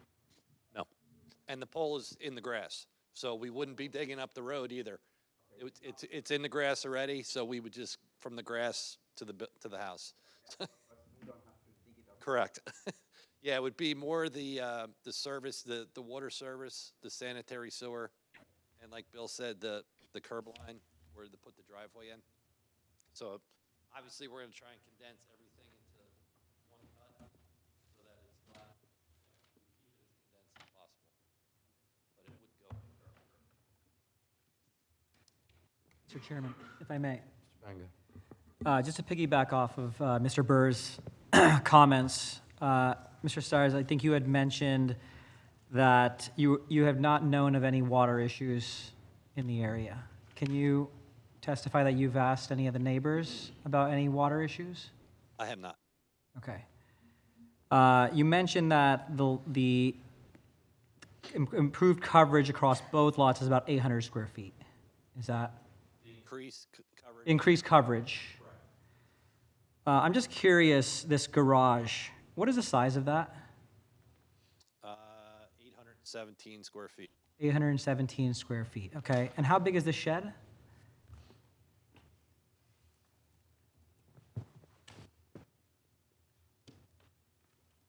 149 square feet. 149 square feet, okay. So I'm curious, you had mentioned something about construction materials or something along those lines in the garage. In this process, give and take, if you're improving the overall by 800, I'm curious, you said you mentioned you had this conversation with Ms. Doyle. Why not remove the garage and offset the coverage in the second lot? Yeah, I think it's something that we'll discuss as a team. Again, my understanding from speaking with Miss Doyle is that with the block masonry construction, she just felt that it was quite a bit of demolition and work that needed to be done, considering all the improvements that Ms. Haas had just made. So I don't think she was taking the approach necessarily, and she's not here from like a technical standpoint. She was just looking at the facts and the reality on the ground, if that answer makes sense. What is the garage constructed of? It's primarily block. It's Block with frame roof, Okay, but it's a block structure.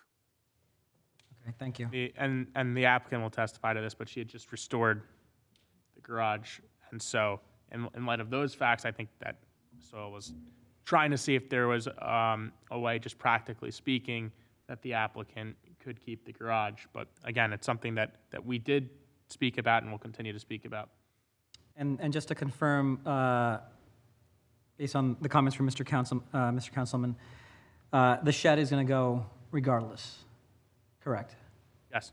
Okay, so the 149 square feet will be removed regardless of how we proceed with the application. Is that correct? Yeah, it's encroaching in the Okay, neighbor's property, but yes. Yeah. thank you. That's all. Mr. Chairman, I have yet another bite at the apple here. Talking about the garage that's on lot 13. So there's a double garage door, and then there's also what looks like a regular door. Is there anything other than storage going on out there? I'll let the applicant speak because she's going to testify after me. She'll obviously have a better answer than. Okay, but- all right. Councilman, are there any other questions from the board regarding, any other engineering questions for Mr. Stires? Oh, sorry, Councilman, Mr. Chairman, if I may. Mr. Stires, with regards to any of the properties within proximity, what is the approximate max improvement lot coverage, to your knowledge? I can't answer that. The planner might be able to, but I didn't look into. Okay, I'll save that for the planner then. Thank you. Thank you. Okay, at this time, I'd like to open it up to any members of the public that wish to comment on this testimony. Question. Any questions? Please do.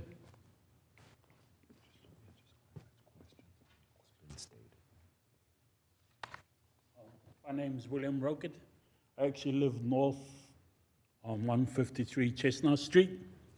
I moved here like 5-6 years ago, and actually the house is brand new. We just built it. They built it for us when we moved here. And guess what? We had 2 massive floods.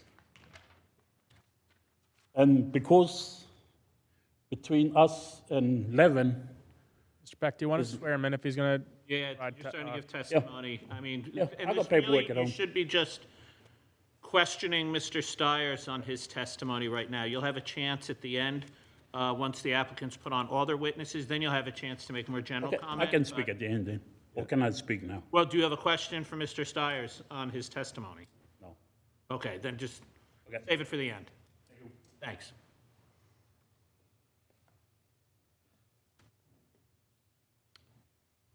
Any other members of our public? Please. Sure. You have to come up and state your name for the record. Please state your name and address, please. Katie Russos, 150 Chestnut. I'm right across the street. You had said that there was no documentation or zoning from the previous owner, the original owner. I believe that's what you were saying. No, we looked at prior deeds going back. What we were trying to find actually is where that storm sewer goes through, we were trying to find the formal document easement. Okay, I've lived there my whole life. I currently live in the house I grew up in. The original owner worked for the township. He actually was a road worker, and he brought the property as one.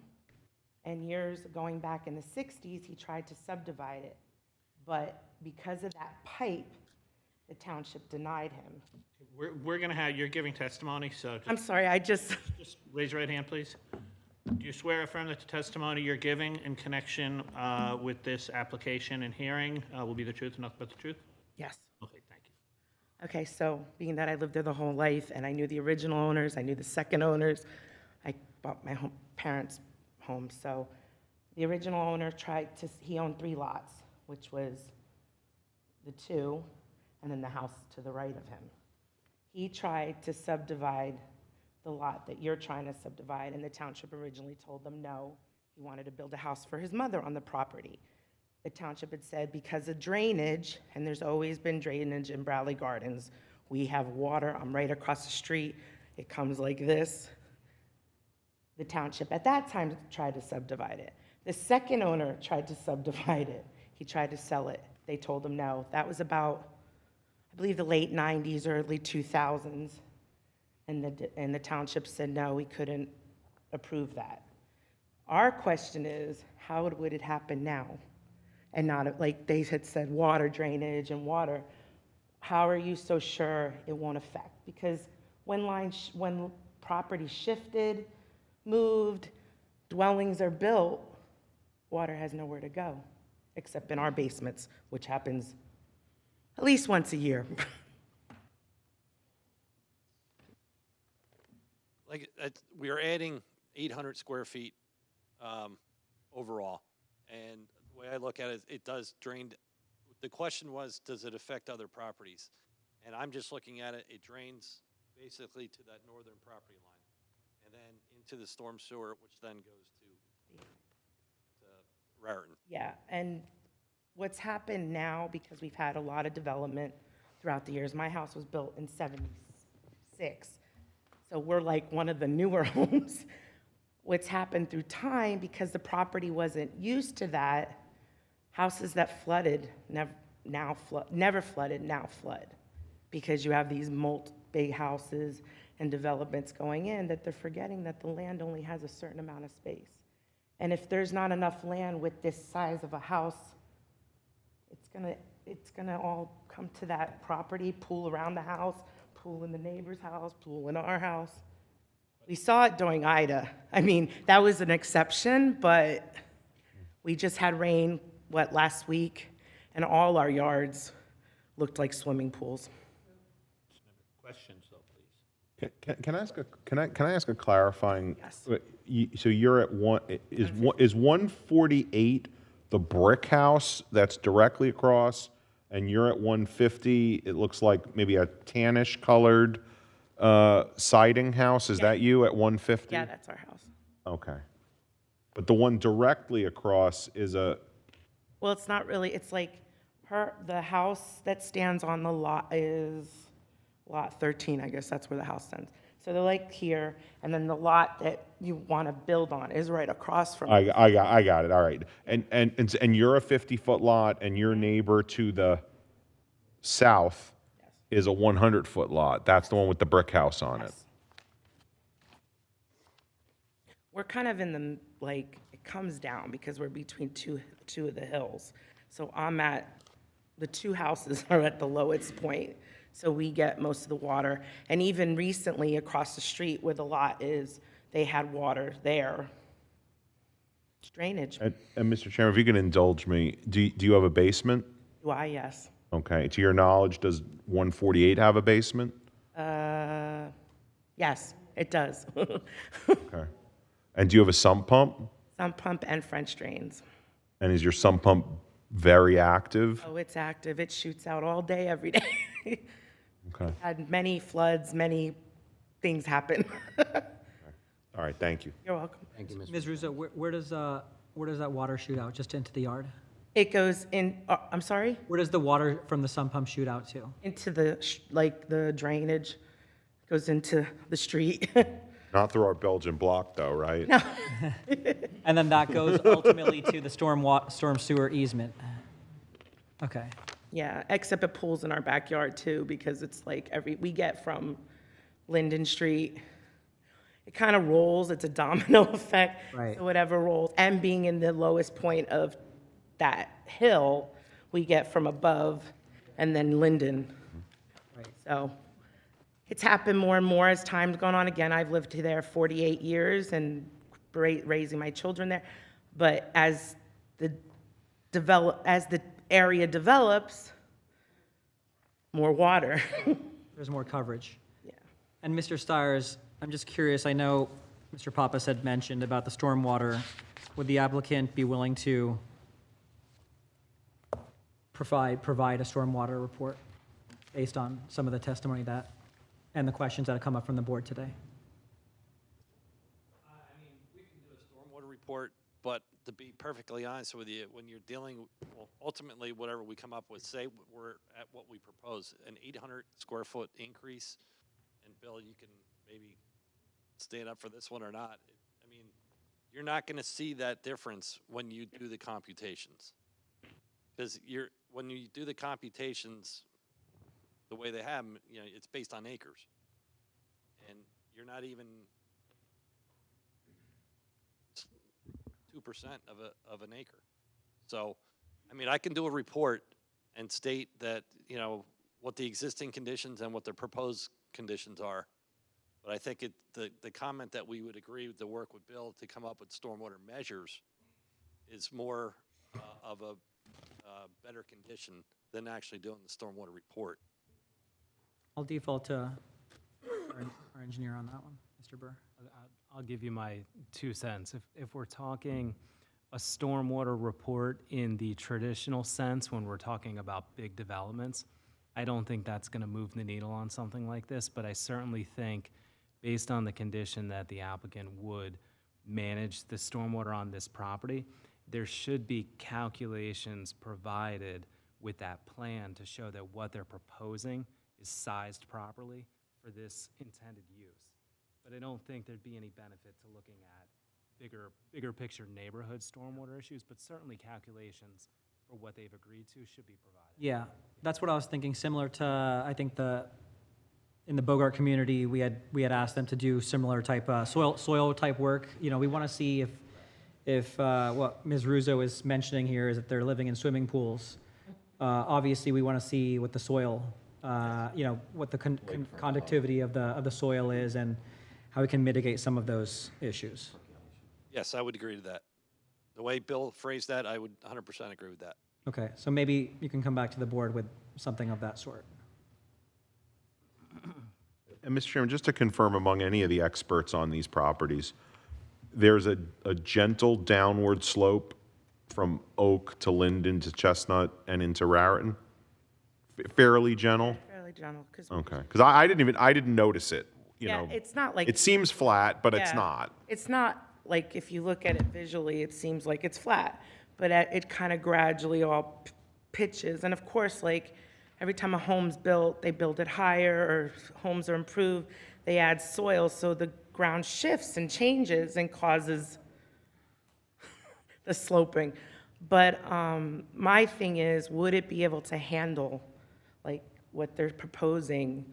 Would it be able to handle all that? That's the worry, I think, of our neighbors, too, is mainly the water. You've actually raised something, though, thank you. I guess I'm also would have questions about, from an engineering standpoint, the height of the house and any changes in the slope on lot 12, because then, you know, because water only runs downhill. If it can't run downhill in that spot, it's going to run somewhere else. It is, and if it had been denied originally or 2 times before basically because of a pipe, so I'm assuming it was the draining pipe that runs under that property, what would make it any different now? You know what I mean? I don't know if it's documented. I think it was about the late 90s, I can't go to the 60s, but like the late 90s, when the previous owner owned it, he tried to subdivide it, and the reasoning was drainage, piping. Mr. Chairman, if I can just chime in for 1 second, I appreciate the comments. Just for timing purposes, since the public will have the opportunity to provide comments at the end of the hearing, just so the applicant can get through its witnesses, I would just ask that at this time, we just try to stick to questions. It's just because of a matter of timing, so that we can get through our application. That's the only purpose. Understood, Mr. Silbert, yes, and I think Ms. Russo brought up a couple points that have spurred the interest of many of us up here as well. I do have a question as a result of the testimony as well, but to your point, I do think that we appreciate your questions, Ms. Russo. And if there are any other members of the public who wish to pose a question for Mr. Stires' testimony. Anthony Guida. I live in Raritan. I'm directly behind the open lot. We're all talking about water, which is the exact concern that I'm here as well. I don't know how to, I want to say first, the testimony that we just heard is, I agree with everything that was stated there, including the part of having the previous owner prior, there was 2, knowing that he did work in Bridgewater. And from my understanding that was a ravine there in that area, there was Okay, water. again, let's, But my question goes to something that hasn't been brought up at all, that since it's in my yard, I actually have the sewer grate in there, so I actually see the water coming into the, the sewer iron that I'm standing on, so I could see the black pipe coming in, and then there's no elbow there, but then it goes down between my house and my neighbor to my left, I'll say to the south. There's also a drain that comes from the once pool. That was where they used to get into the pool. There is a drain that is there, and so there's a separate 5-foot, or I don't know, 8-inch, 10-inch, maybe a foot-wide pipe going into this same easement that exists. So I didn't hear anything about this drainage situation where it's right in the middle of that property that exists right now. I'm assuming you noticed where that there's a drain there, and then, I mean, if you're standing in my yard right behind my shed, it's like a turquoise or a teal-looking pipe that's coming directly in from right where the pool is. Underground. Underground, yeah. So there's an additional water supply from the middle of the property coming right into the easement that is existing that we are talking about, that goes between 11 and 12, and then goes probably along my fence line to right behind my shed, and goes towards the street and on Obert Drive. And there is and if you're ever on Obert, it does go, you first drive into the street, it goes down, and then right where my house is, it then goes up. So all that water is coming down towards my property as well. Mr. Stires, would you be able to identify the structure that he's referencing? No, because I don't believe that our surveyors, because there's a fence between, and I don't believe our surveyors got onto your property to physically locate that. I mean, If there is a pipe coming from the pool area, we can say that it's a condition that we'll remove that pipe if it's directed to your property. my concern is that there's already a pipe there now. The gentleman that lived there before, did work for the town. So as you say, we're talking about the shed that's over the property line, and we're talking about where the garage exists. Why was that drain put in? Was it done correctly, and why did he put it there? Is my concern as well. In addition to the prior testimony that was just stated before me, and all of her concerns were exactly what my concerns as well. And I don't want to continue it. What is your street number? Excuse me? Your street number? 7. Okay. Pretty much my entire lot is exactly where the vacant lot. You're in the cul-de-sac. I'm the cul-de-sac street, but in Raritan. in Raritan. So you mostly back on this vacant lot, but it seems if the map is correct, that you have some border with this gentleman here. Like, I'll say 10 feet. Okay. It's probably where that easement is the reason why that 10-foot difference occurs. Okay. Thank you. Thanks, Mr. Gita. Any other questions from the public?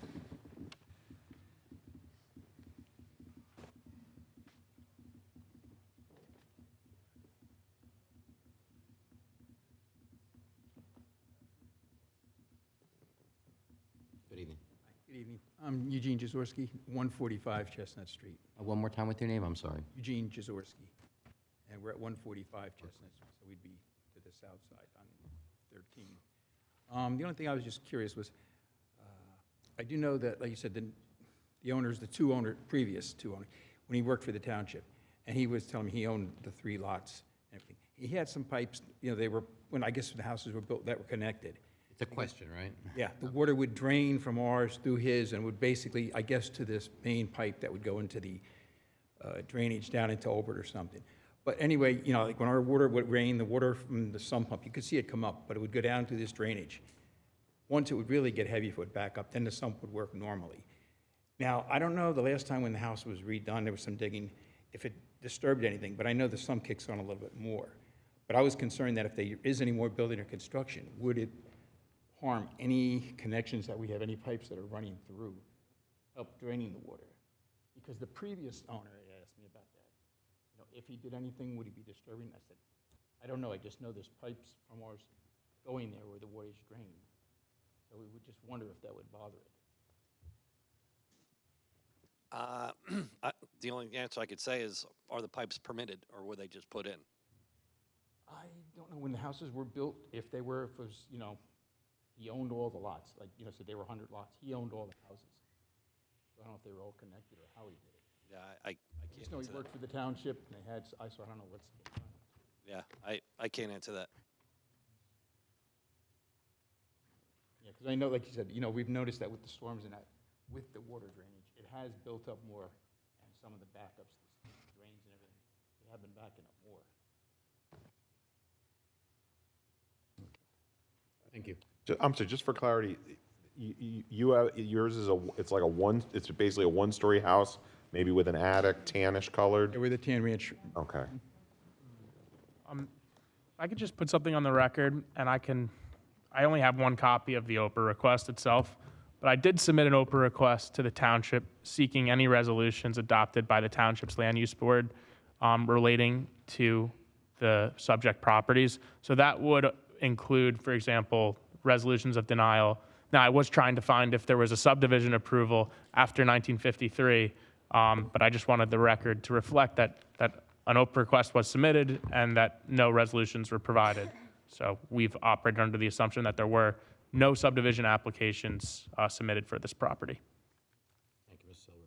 Mr. Chairman, in light of some of the questions and the potential of a drainage system of sorts on this property, I guess I would ask Mr. Burr, now that having heard this, what would you think would be appropriate information? How would we understand what occurs if what Mr. Starr says is correct and they remove the pipe that runs from that spot where the pool existed that runs, I guess, in an easterly direction. What would occur, to the site? Would it become more wet? And is that pipe, does it run under the property from the west? And is it carrying any water? We obviously don't know, but how would you explore that? How should we ask Mr. Stiers to explore it, I guess? I think honestly, the only way we explore it is to get on foot and do some site reconnaissance. Whether it's Mr. Stiers, and then reporting back to the board, whether it's myself and Mr. Stiers, but I think, there's been some valid questions raised. I think if there is in fact a pipe there, it needs to be reviewed. Need to figure out what it is or was draining and whether or not it's still active. Certainly, I think a look needs to be had in person in the field to figure out what's going on, because while I did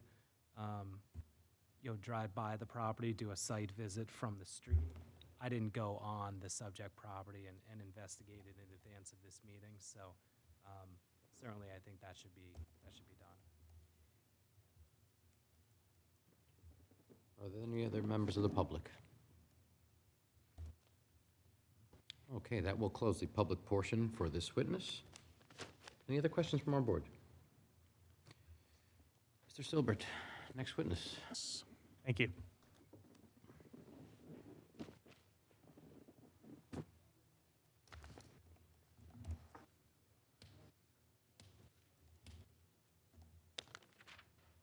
Mr. Chairman, if we could have a short break, I just want to talk to my client so that we can discuss some of the comments that were raised by members of the public and the board. Sure, no problem. Thank you. Absolutely. Motion for a brief adjournment? Thank you. We'll second that motion. Ms. Sikora, could I have a roll call, please? I think you might be able to go ayes and nays. All in favor? Aye. Aye.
All in favor? Aye. Aye. Silbert. Before I call my next witness, Ms. Haas, I just wanted to pass out a supplemental exhibit. We can mark it as A2. It's titled Planning Exhibits for Hula Haas, 147 Chestnut Street, Township of Bridgewater, New Jersey. It consists of 15 pages. For purposes of Ms. Haas's testimony, I'm going to be concentrating on pages 3, 4, 5 predominantly. The board's obviously welcome to look at everything, but that's our plan for Mrs. Haas's testimony. So again, A2.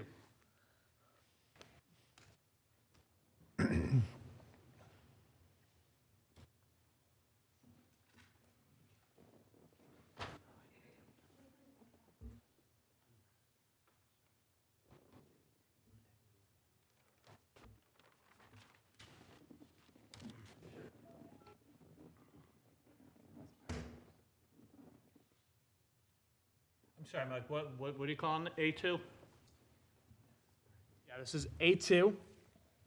They're planning exhibits. It's entitled Planning Exhibits for Hula Haas, 147 Chestnut Street, Township of Bridgewater, New Jersey. It consists of 15 pages. And for purpose of Ms. Haas's testimony, I'm going to be concentrating on pages 3, 4, 5. Thank you, Mr. Silbert. And in the interest of time, I'm happy to hear Mrs. Haas's testimony this evening. Would there be any consideration given to potentially postponing hearing the planner until a different evening? Absolutely. Okay. So you can come up and join me. So Ms. Haas was already sworn in.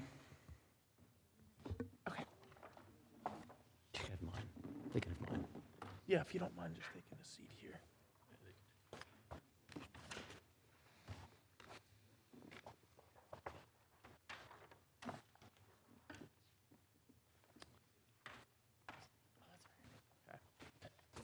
So, can you explain to the board, and if you can grab the mic there, I think is it on there? Oh.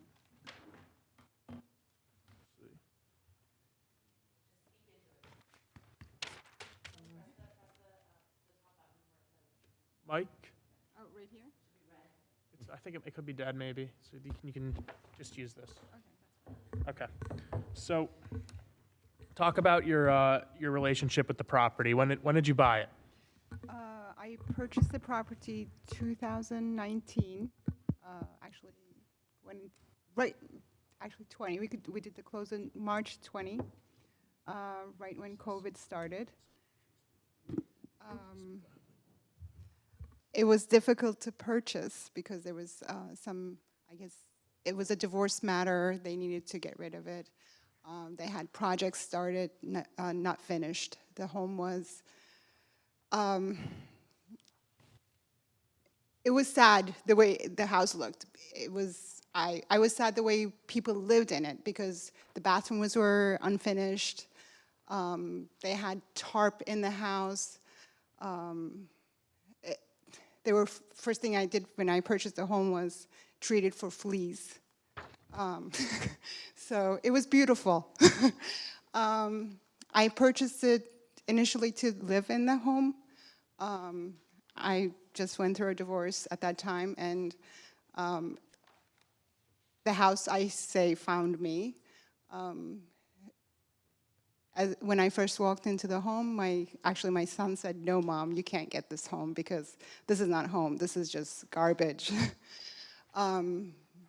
Anyway, I fell in love with the house because I saw something different. I saw how I could improve it. After I purchased the home, I believe, if I'm not wrong, we took out about 16 or 17 dumpsters of garbage.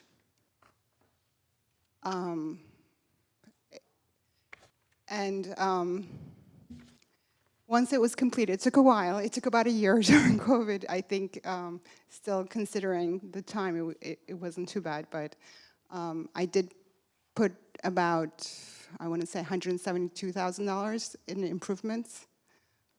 There was another shed in the back, which I took down. That was literally on top of the home, so I did clear out more room. The shed, I don't know why I didn't remove it. It was just in the back of the garage, I guess. I just left it. But so after it was finished, the circumstances changed. I discovered I had a talent, so this is what I would like to do. This isn't your only project, right? No, in this it's neighborhood? not. So I started with not much, but now it's in Bradley Gardens. I just purchased another multi-family home, which is probably not, if not worse, same condition. And we're in the process of improving that as well. So would you say you kind of have a track record here of trying to improve this neighborhood? Yes, and actually, most of the complaints that I heard from the neighbors were how horrible previous owners kept this property, even with the dog attacking other people, neighbors' dogs and things like that. So I think I improved it tremendously. Let's look at the pictures a little bit. First, I'm just going to ask you to authenticate them as accurate representations of the home. So turning to page 3 of Exhibit A2, this photo is taken April 6, 2024. This accurately represents the home today? Yes. Okay. And then I'm just going to turn to the next page. Talk about this one on page 4, again, Exhibit A2. What is the board looking at here? Okay, so the first, the white, that was the house I bought in 2020 closing, I want to say. And beneath the house, the white, the old... So on the left side of the page, on the bottom of the page? Right. That was actually, that's how the house was when I purchased it. That's not part of demolition. That's how these people lived in this home. I don't know their personal circumstances, so I don't like to judge people. I would not do that. But when I say sad, the home, it was in that condition. So, and then to the right of that is when I started improvements. And, we might as well just talk about the next pictures, which are beautiful here, if I may say so. Talk about these pictures here on the next page, page 5. Again, these are authentic pictures of your home from approximately 2021, 2022? Correct. I think I improved even to the nail in this home. And so with the adjacent lot 12, if this subdivision were approved and you were able to construct a home there, can the board and the public, the neighborhood for that matter, feel rest assured that whatever you put on lot 12 will be as beautiful, if not better, than what you put on lot 13? Yes, because I feel it's more difficult to work with existing than building new, and which absolutely. Okay. I do love to bring things back to life. I mean, I think from what it was to what it is now is just amazing. If I can just ask, because member of the board, Mr. Chattery, had asked, what were your thoughts when you were purchasing the property? You had 2 lots, you had an existing dwelling. What did you want to do when you purchased the property? What was your goal? My goal was, again, to live there and maybe down the road. I do have 3 children. Maybe down the road, build another home next door to it. But was it, for example, was it financially feasible for you to No. consolidate the lots? So you would tear down and build a new dwelling, which could be oversized for the neighborhood based upon the lot size. Correct. I did purchase the home for $310,000. For me to tear it down and build a bigger home and spend another $400,000, it would not make sense with numbers. So I figured down the road again, maybe I can build a smaller home next to it. So that was the purpose. Actually, my son is probably gonna get married next year, so we're thinking of, I was thinking maybe he can purchase the home if I put that on there. I'd like to talk a little bit about the surrounding neighborhood. So you've heard testimony from some of your neighbors, for example. Can you talk about their properties at all? So that was interesting because my property probably has less structure on it than all the other homes surrounding. Their properties have literally almost totally covered with shed and garages and pools. So I don't know how this property would affect in a worse way than how they have it. But you would agree that overall there's a lot of development that's occurred in this neighborhood. Yes. And obviously it's a biased position, but would you say the development that you've done on this property is one of the better pieces of property, or in its current state, it's could be, it's a model for the rest of the neighborhood, perhaps? Yes. Okay.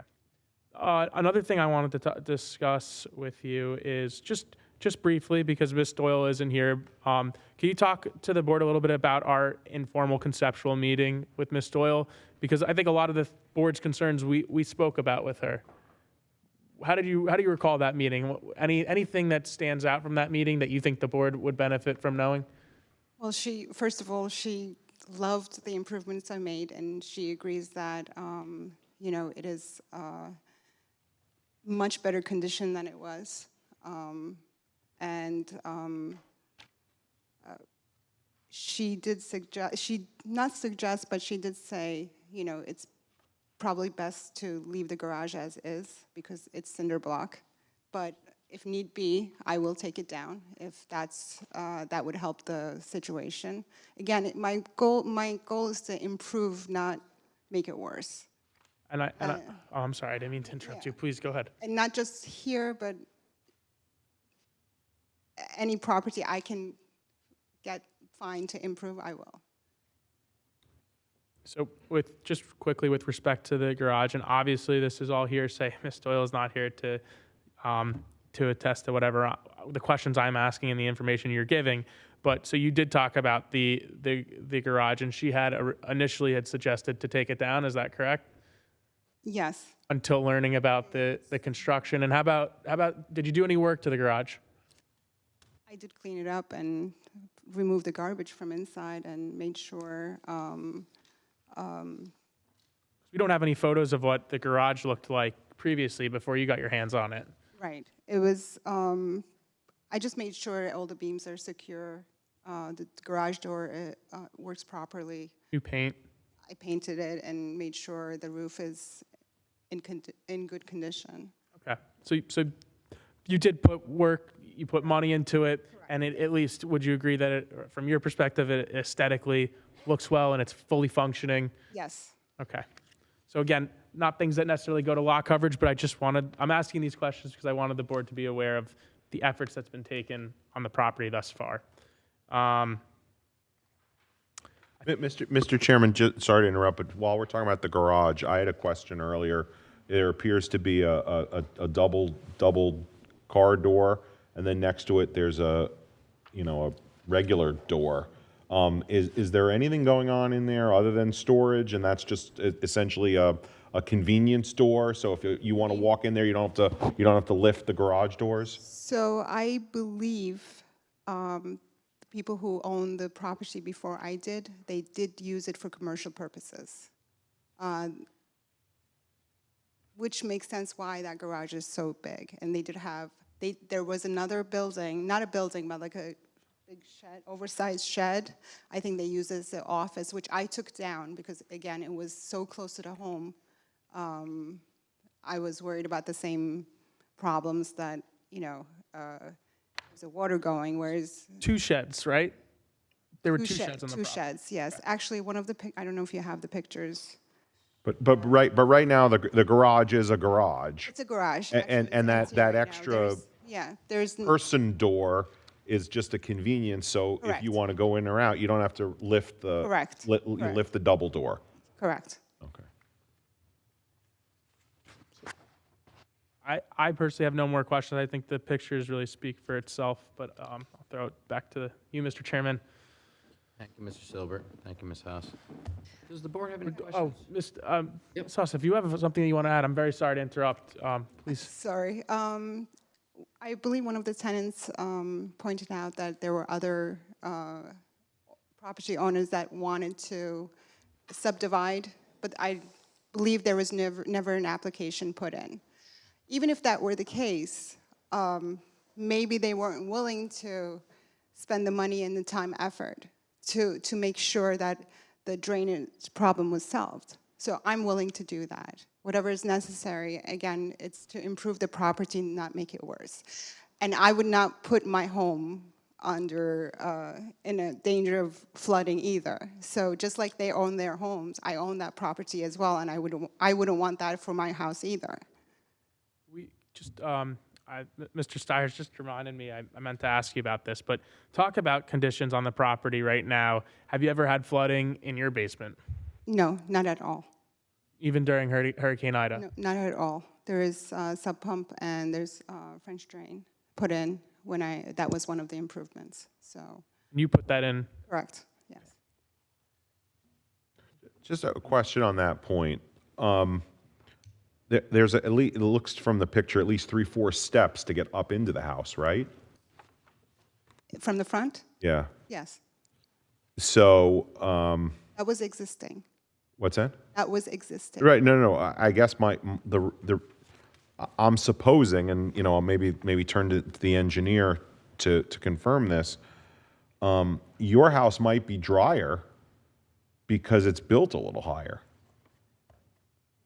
I looking across the street, I was there earlier. I didn't necessarily notice how many steps were up into each house, but now I'm kind of interested.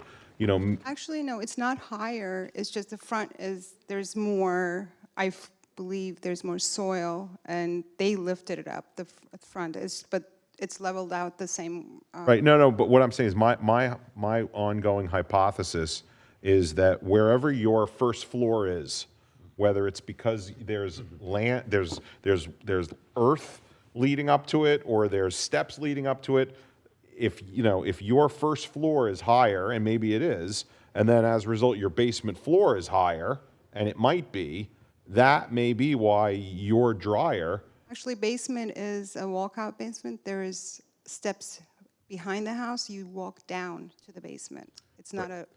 I guess what I'm trying to say here is, and again, because I have a lot of first I don't have water in my basement. I have sump pump and backup sump pumps and all kinds of stuff.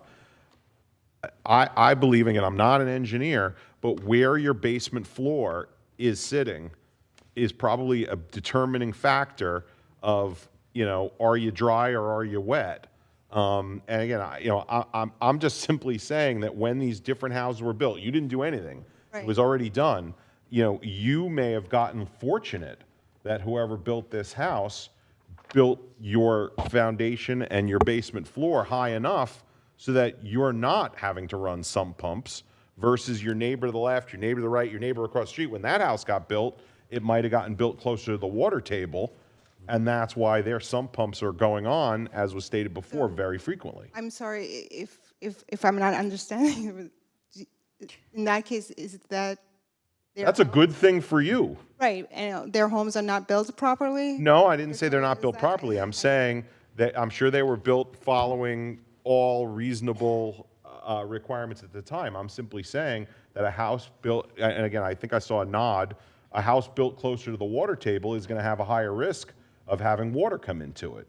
Your house, if you're saying your basement is dry and you're not running sump pumps all the time, but your neighbors across the street and next to you are, that may be because your basement floor is a couple feet higher. Possible. And I'm looking at the fact that you have a few steps into your house and saying, yeah, that all adds up. That all makes sense. You also have windows in the basement that you can see sunlight for, so it seems like it is a little bit above ground.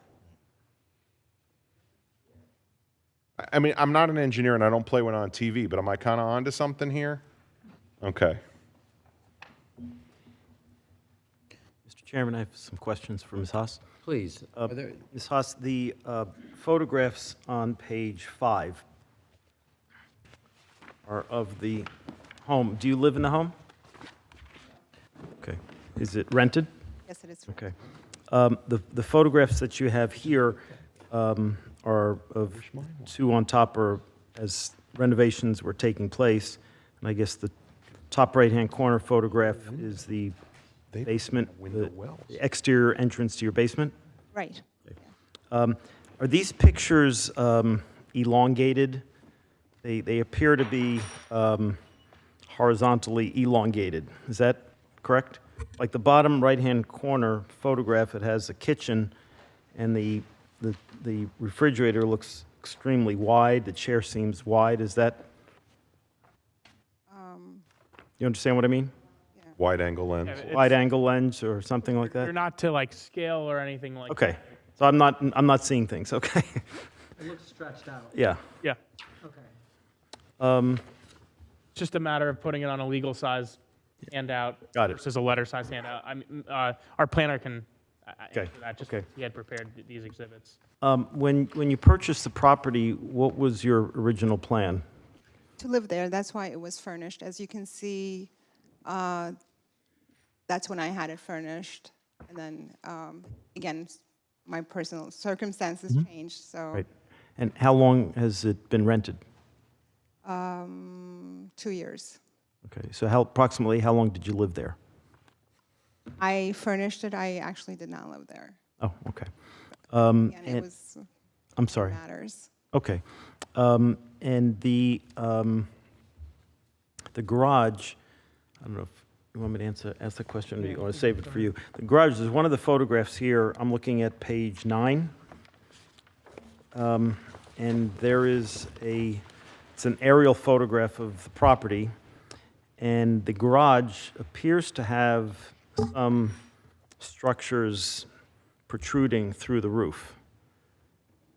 And the one in the back upper right-hand corner almost looks like a chimney. Okay, so the previous owner had, it was like I didn't even know what it was. It was homemade wood burning type of Some sort of a stove. stove. They, from what I heard, this is from the neighbors, he would burn the garbage there.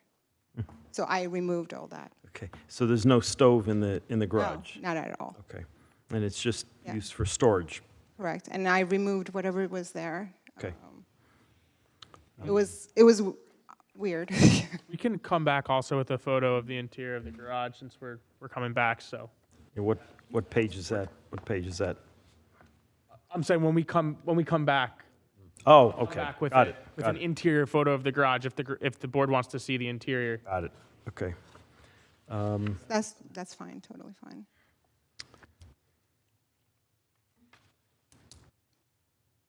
There's even a non-functioning bathroom in there, which we kind of disconnected. And So the bathroom's not there anymore? no, So I mean, it's closed off, but it's capped. it's capped. So the toilet fixture has been removed? Is the toilet in the garage? It's totally capped off. So there's no toilet?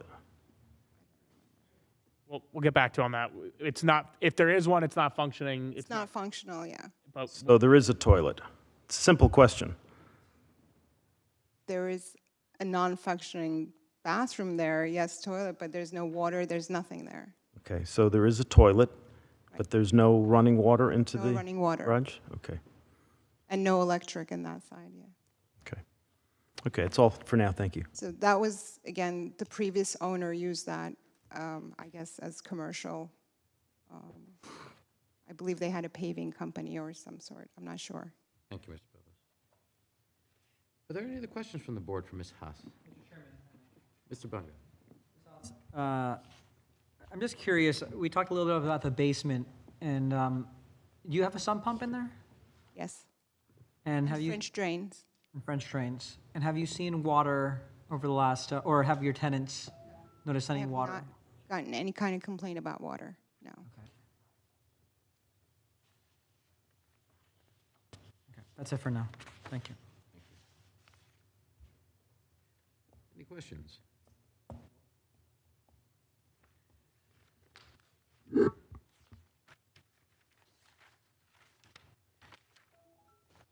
Ms. Haas, I had a few questions, and perhaps at this point, we might be able to save them for next time, but I was curious to know exactly what type of structure would be found on Lot 12. Would it look similar to what we're seeing here in these images? Actually, no, but it's not, well, it would be something very similar to, Ms. Huss is pointing at page 15 of the Exhibit A2.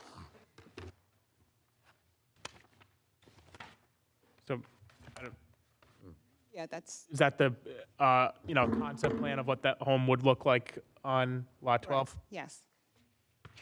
It's a full two-story structure, correct? Yes. Yours today is considered a 1.5 story, correct? Pardon? It's a 1.5 story on Lot 13? Yes, sorry, yes. And, sorry, I should have asked this question earlier. What would be the proposed height of this structure? Unless somebody down this way asked it before. It's all under, we'll keep it, we'll ensure that it's under 35, so whatever, I think 35 is permitted, 35 feet. Right? Yeah. And in the future plans for this lot, with a prospective structure there, would there be any consideration given to a berm for some privacy trees, potentially, that would impact the adjacent house on Lot 11, I think? That's one of the things we spoke with, Yeah, we had well, Scarlett? yeah, we did speak at the meeting.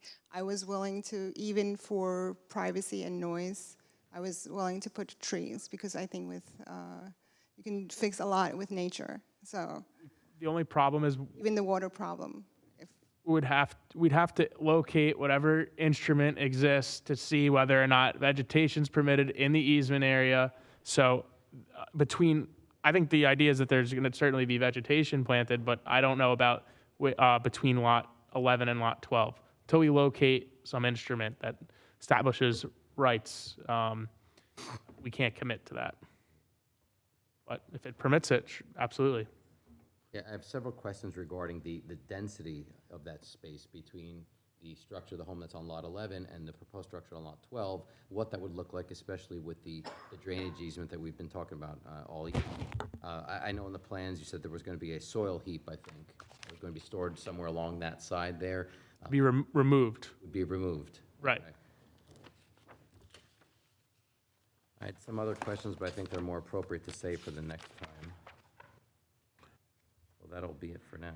Mr. Chairman, I have a few questions. I'm not sure if they are better answered now or maybe just asked and then answered later. And some of this was discussed before. The fact that you're impervious coverage, you have a little bit of wiggle room, but not a ton. I guess where I have a concern is actually, let me focus on your property first. I actually would. I don't want to see that garage touched. Because I think that homes need, whether they be garages or sheds or some appropriate outdoor space, they need them. The concern I have for this property, which I guess is the lot 12, is somebody at some point is going to want to put down, and it might be beautifully done, pavers for where they're going to put the garbage can or cans, where they're going to put the recycling carts. This is a fairly small property, so probably a lawnmower would do it, but a lawnmower is going to need to be stored somewhere. A couple of snow shovels, not a commercial operation by any stretch, but just the things that you typically need to service a single-family home. So I'm going to predict that at some point, somebody's going to say, well, I'm not storing a lawnmower in my kitchen, so I need a shed. And then as a result, well, I need a pathway to get to my shed because I don't want to stomp through the mud to get to it. I guess what I'm interested in what the vision is, not just when it's built, but when a person would actually need to live there and account for things such as that. Because again, this plan has been presented in such a way that you have minimized the amount of relief you're seeking, and that's appreciated. But I'm just concerned that the real life condition, somebody is going to start putting in a whole bunch of other stuff. You know, again, not because they're looking to be excessive, but because they just want to live comfortably in their home. Would it be helpful if when we came back, we put together a concept plan that would show what could be improved on the property within that 300 feet so that you can see what kind of wiggle room 300 feet would provide to a homeowner? I'm not sure how to answer or address your concern. That would be helpful. Again, I can't speak for everyone else, but that would be very helpful to me. Again, I don't know, the shed that you're bringing down is 150 feet. I don't know if 150. I mean, it sounds like a reasonable size for a shed. You could fit a lawnmower and a couple shovels and a little bit of extra storage. You want to see it? I'd like to see it. And then again, I assume there's going to be a walkway that's going to be needed to get there because you're not going to trample through the mud to go get to it. And then how that calculates potentially and how that plan ultimately still keeps you hopefully within the impervious coverage. I think that's something we can definitely do. Absolutely. I think, if I may, if I can just add to that, we had spoken with Mr. Stiers, if you can include some of the remediation, or not really remediation, but as it relates to some of the stormwater mitigation, would also be valuable for us to take a look at. If you're talking about conceptual plans, I think that would be really helpful Sure. for us. Yeah, I mean, we're trying to evaluate, again, the stormwater management currently, right? We want to determine the impact on this property currently. So Mr. Stiers and I can coordinate to provide something to the board so that they can determine what the existing conditions are and how this will impact conditions on the property. Also, I can coordinate with Mr. Burr too. Mr. Chairman, I think I have one other question or two for Ms. Haas. When you purchased the property, were you aware of the zoning?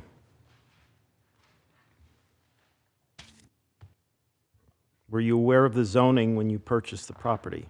In other words, were you aware that 100 feet was required for the lot width? Is that basically what you're asking? Yes.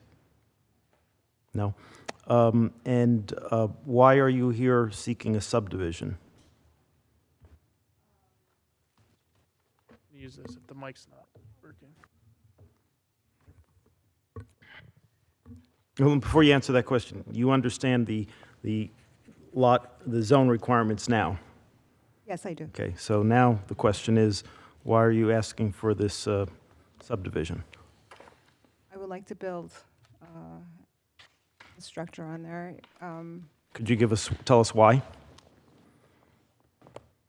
Well, I do have 3 children, so like I said, my son is probably getting married next year, and that was discussed that if he's able to buy it from me, that was the plan. But if not, it could be rented out. I'm not sure at this point. But your family is not interested in living in the existing structure? Existing, yes, it was my plan to live there. That's why I furnished it. Oh, I know, but now you're saying your son might be interested in purchasing a house, a new house, but Yeah, would not be but there's not a family member that's interested in living in the existing house? For myself? Or for your family? You talk about your son. Right. So he's not interested in the existing house? Not in the existing house, no. Okay, thank you. Thank you, Mr. Pappas. If I may, if I remember correctly, if the shed is less than 100 square feet, 10 by 10, it can be approved by zoning and does not have to come before the planning board. Greater than 100 square feet, it would have to come before the planning board for approval, I think. You mean 100 feet can be approved by the construction office? Provided it doesn't trigger any other departures. A zoning. I believe if it's under 100 square feet, zoning. If it's over 100 square feet, zoning and construction. I don't think, I'll have to take a look, I don't think a shed needs to come to the board for approval. Okay. Okay. But wouldn't the zoning officer calculate lot coverage? That would be looked Yeah, at. right. So someone within the government would take a look at this, either way. Right, well, right, if, yeah, just so that everybody heard the comment, if they seek a permit, and that's some of the challenge that we have in Bridgewater, because, you know, we want to be collaborative with our neighbors, you know, we don't want to be Big Brother, but at the same time, we do have an integrity of our zoning code here. So, you know, we are not sending drones in the air to look at people's property, and, you know, we're not sending inspectors unnecessarily. You know, that's really the underlying concern that we have, is to make sure that the final state of this property is in conformance, it does conform, does protect everybody's properties and everything else. That's the reason why we're being so thorough. You know, but I mean, you know, the reality is, you know, if you picked any 10 properties at random in Bridgewater and you did a thorough analysis of where every brick is, you very well may find departures from ordinance and from construction records. Non-conforming. Yeah. But you know, just so that we're, you know, because we're all neighbors here, just so that we're all clear, we are not looking to start buying drones and putting them up in the air, and we're not looking to do that. But the reality is, there's a lot of things that people just build and do. But to the extent that we can prevent those situations, we definitely want to do that. Thank you, Councilman. To make sure that everything is done to the code, and Correct. so that we don't have those issues where that would cause flooding and other unfortunate situations.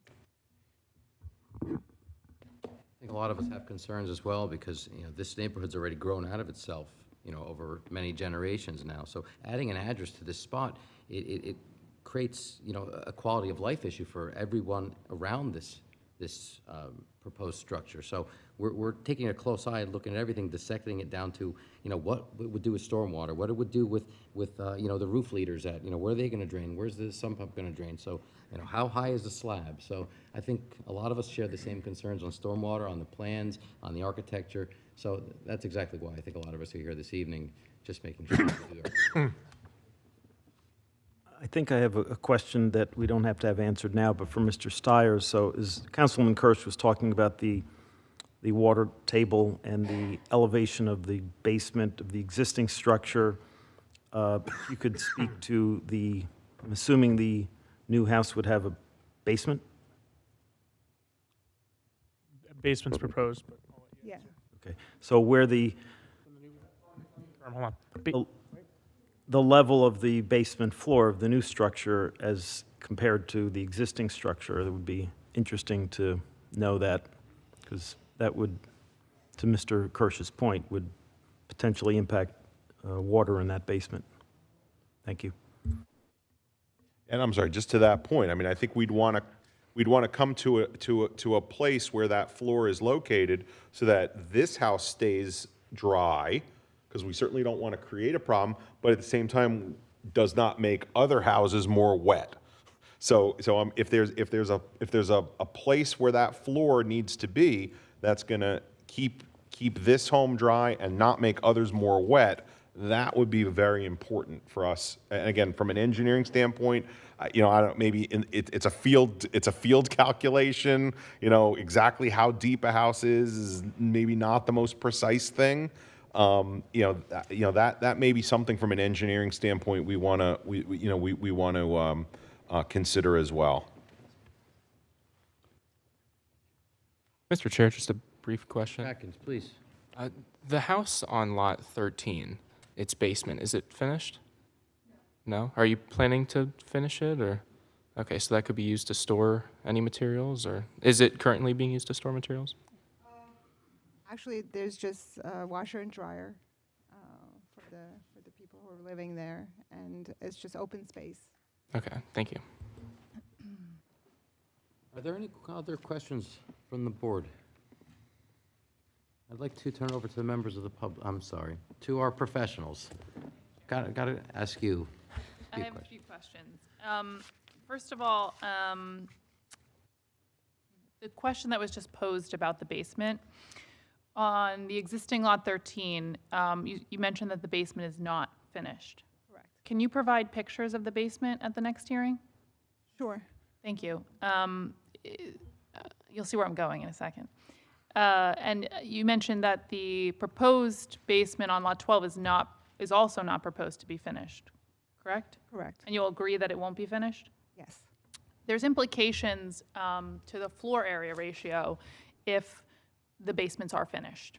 It depends on ceiling height as well, but there is an implication that, especially on Lot 13, which is under on FAR, that if it's finished and the ceiling height is over 7 feet, that it could be over on FAR, which is not a matter before the planning board. That's jurisdictionally a zoning board matter.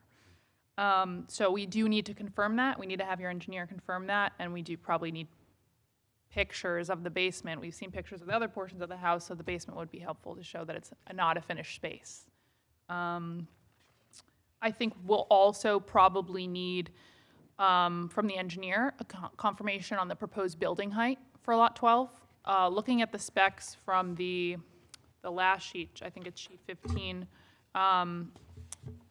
as you can see, there's a website. I just checked it out just to see the family home plans and see some of the specs on the house. They don't entirely match up with the engineer's plans.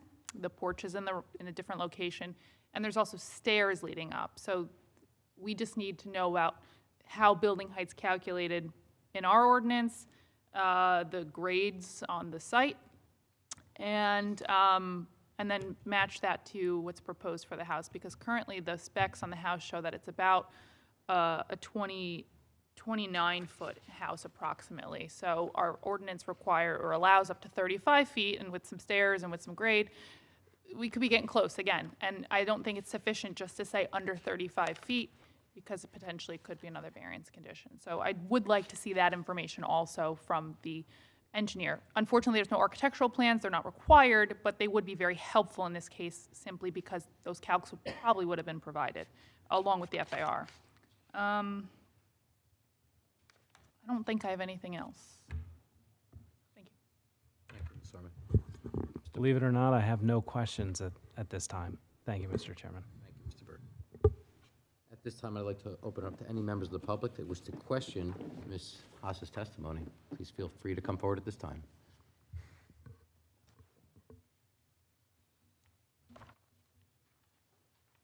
Okay, seeing. If you have a It's a question. question. These just questions. Is it a question? Okay, hold it. Yeah. Yep.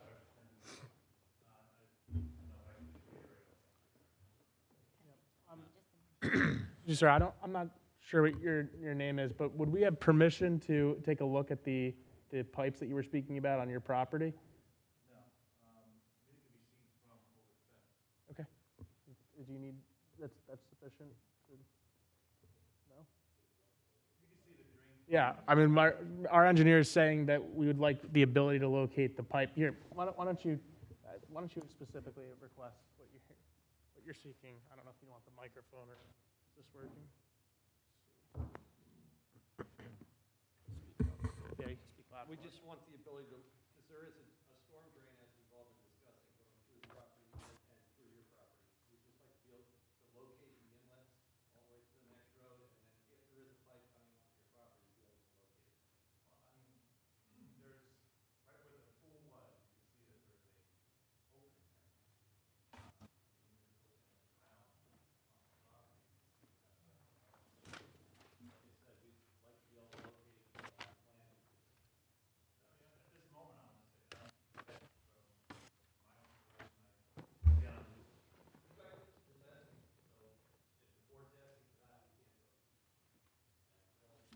Well, but you can look at the piping that's underneath the applicant's property.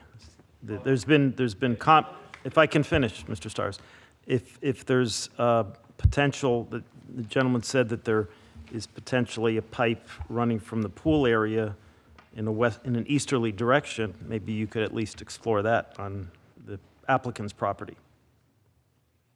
My thought. Thank you. We will investigate our property, but not the neighbor. Just so the board is understanding of that, because there is a continuation of the piping to the next road, but we didn't put it on because we couldn't locate it, and we will not be able to locate it. Well, that's something for your client to negotiate with the gentleman. It's not for the board to require of the neighbor. Thank you.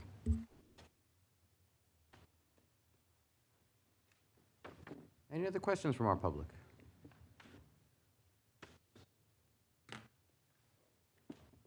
Okay, that will close the public portion for this witness. May I just point something out? And I don't mean any disrespect. Just because there is a drainage where that pool area is, that does not mean that it ends up in that location. That's just assuming that drainage leads to that.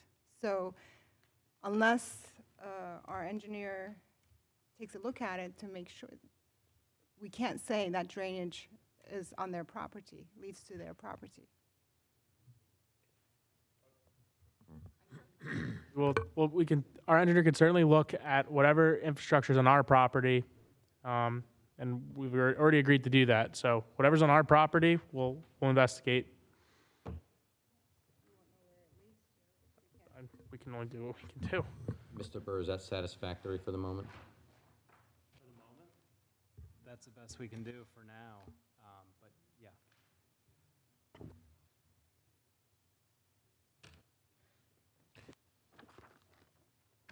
Okay, Mr. Silbert, I would ask you to bring up another witness, but we're over that time for the evening. Okay.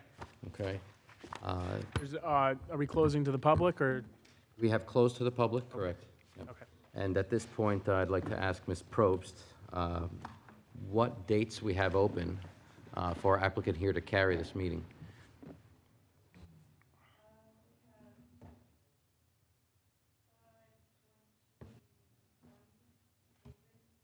Mhm.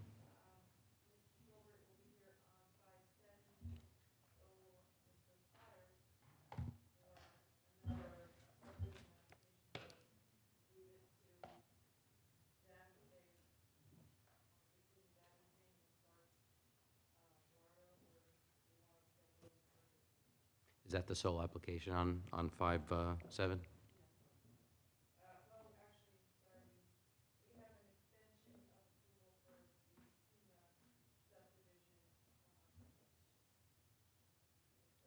Okay.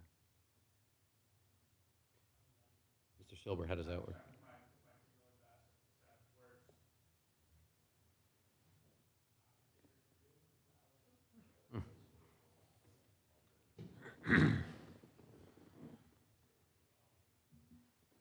Well, I know this may be difficult to judge with complete accuracy, but what is the level of complexity with that case on 5/7? And, is there any reasonable likelihood that we would still have time that night?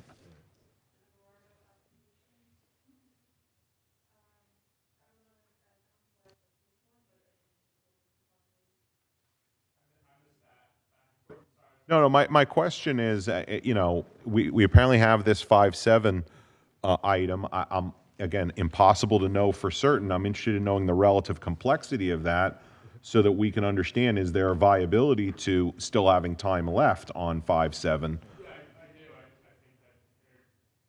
It's a major subdivision, but it's one, 2 to 3 lots. There's one bulk variance. It's not significant. So again, I can't. No guarantees. No guarantees. I don't imagine there's going to be members of the public coming out, but you never know. And so I don't think it'll be as many. Still a lot murder.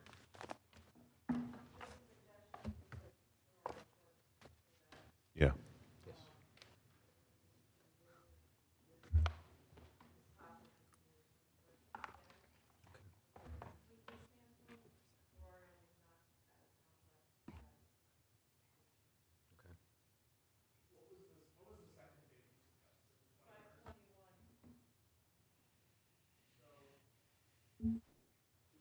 just want to check with my team because if we're first on the agenda on the 21st, maybe it makes sense to.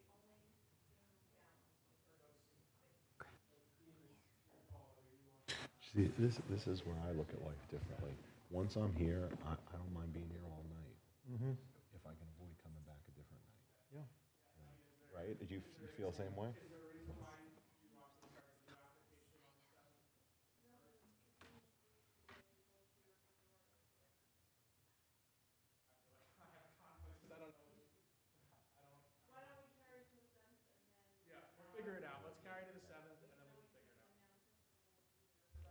21st will remain open until.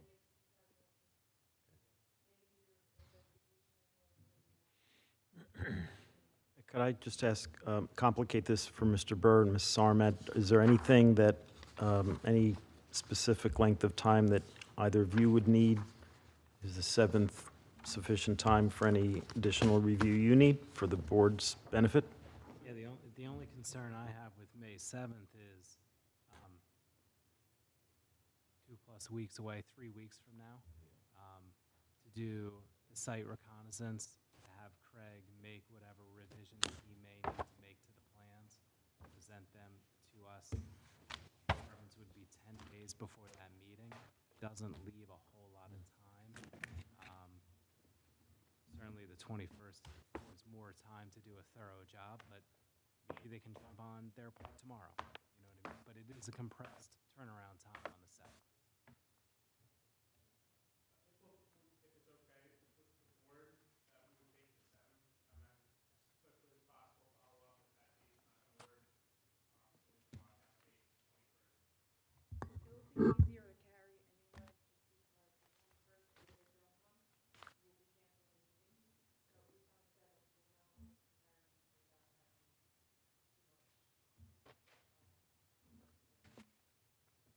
I would just request that if you do have any documentation that you're submitting from tonight's hearing, before the 7th, maybe have it in by like Friday the 26th for Bill and I to be able to review it. And if you can't make it by then maybe we carry it. So that's just to ensure that we have a good time frame. We don't need our professionals, they need to have enough time to be able to advise the board properly. We do have that other item tonight that we can cover. Oh, all right. All right.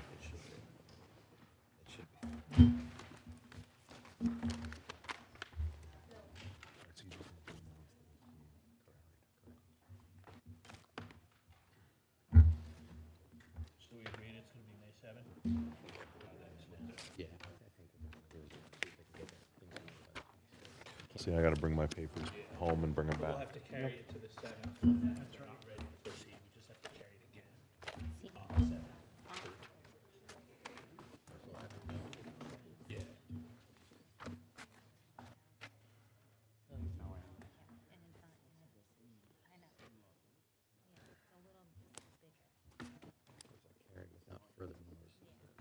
Yeah. Additional notice. Published or served.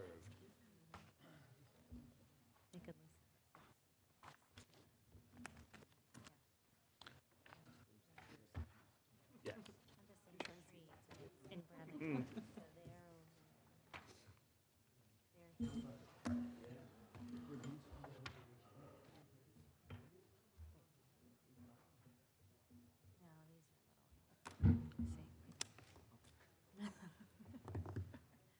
That's the block.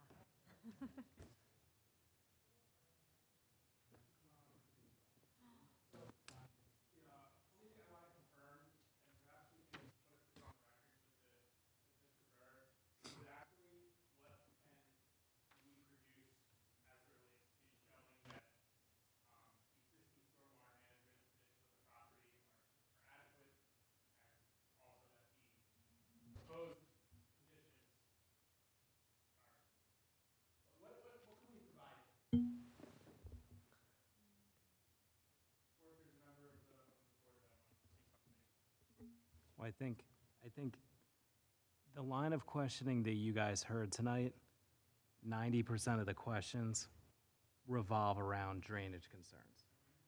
So you need to do whatever site reconnaissance is necessary to determine what the existing drainage conditions are, where all the existing water flows, and what issues could come from adding an additional 1,000 square foot to these two properties. And then in the proposed condition, what viable opportunities are there for new stormwater features to manage that additional coverage? So to answer some of the questions, I think we need revised plans showing what the proposal is, either to minimize the coverage or address what runoff is going to come from the plan that's been laid out here. If I could add one item, I'm also interested in understanding the topography of what this house, like at what elevation will it be built, and what those implications are, because, and again, I closed up my packet, but since the water is basically running from the west to the east, if all of a sudden, this house is built a little higher, which it wants to be, so that it stays dry, the water's now going to potentially go around. And so I guess that's where I'd like to understand the proposed topography and its impact on water flow in the neighborhood. I don't know what the name of a report like that is, but I'd like to understand what would the build condition look like, and how is water going to flow through those various streets in Bradley Gardens that we've been talking about.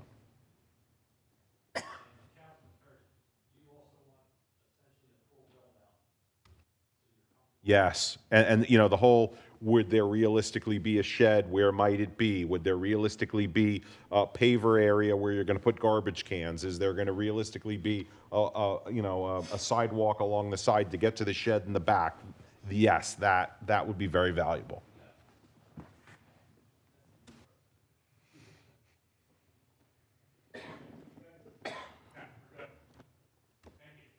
Very good, Mr. Schilbert. Therefore, the meeting shall be carried to the 5th of May without, and carried, the 7th of May, and carried without further notice.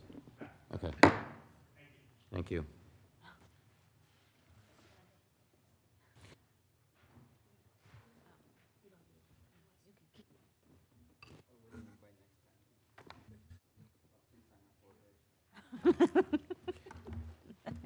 Okay, moving along, Board, we do have another item up for discussion this evening. And that's a resolution authorizing a director of the Planning Board, Township of Bridgewater, to undertake a preliminary investigation of Block 349, Lot 2, which many of us commonly know as a municipal waste site, a dump site. Either Mr. Peck or Councilman Kirsch, I invite you to discuss to the board what this resolution authorizes the board to do. Same drill as at the last meeting. So the Township Council has decided it wants to investigate whether or not that particular piece of land is suitable for redevelopment. So they've asked the planning board, directed the planning board, to undertake a study to make a recommendation back to the council whether it's an area in need of redevelopment. So what this board should do is then delegate its investigatory I'm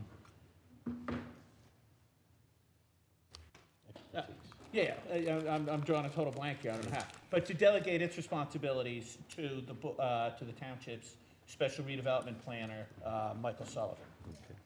And then he'll prepare a report analyzing that property with the redevelopment factors. He'll bring it back to the board.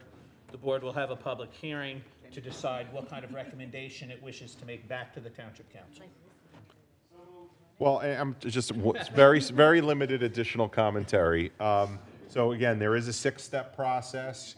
So in that way, it's the same. Step 1, the council authorized the planning board to undertake a preliminary investigation. That happened, I believe, last week or a week and a half ago. This is now step 2, taking the actions that Mr. Peck recommended. The one thing that's different about this property is it is municipally owned, and as a result, frankly, we as a governing body have a fiduciary responsibility to investigate if there are appropriate commercial opportunities for it. So that's where the flavor is a little bit different, but the process will essentially be the same.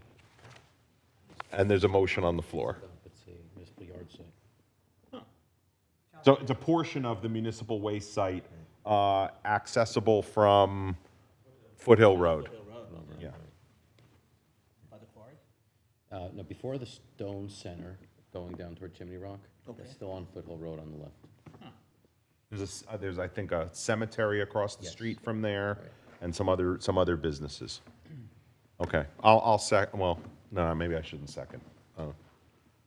Mr.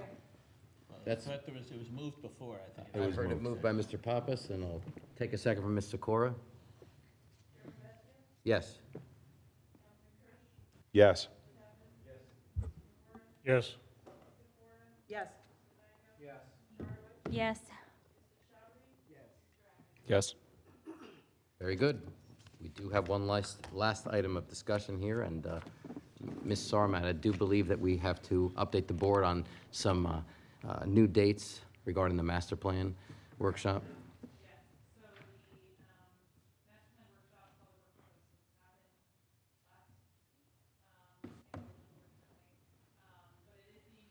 Sorry, my mic's not on. It is being rescheduled for Wednesday, May 22nd. So that's on the calendar. I think a new notice is going to go out for that. So same situation, nothing's changed except for the date. And just to reiterate, the board members are welcome. Yes, they are. Okay. It'll be at 7 o'clock. So we're going to keep you working that week, potentially, with both a planning board meeting on the 21st and that Potentially, meeting on the yes. 22nd. And anyone who wants to can come to the council meeting on the 23rd. And then take the Memorial Day weekend for your own endeavors. There you go. I will take a motion for adjournment. That's Ms. Sikora. And a second, please. I'll second. That's Ms. Chartowitz. All in favor? Aye. Aye. Have a good evening, everyone.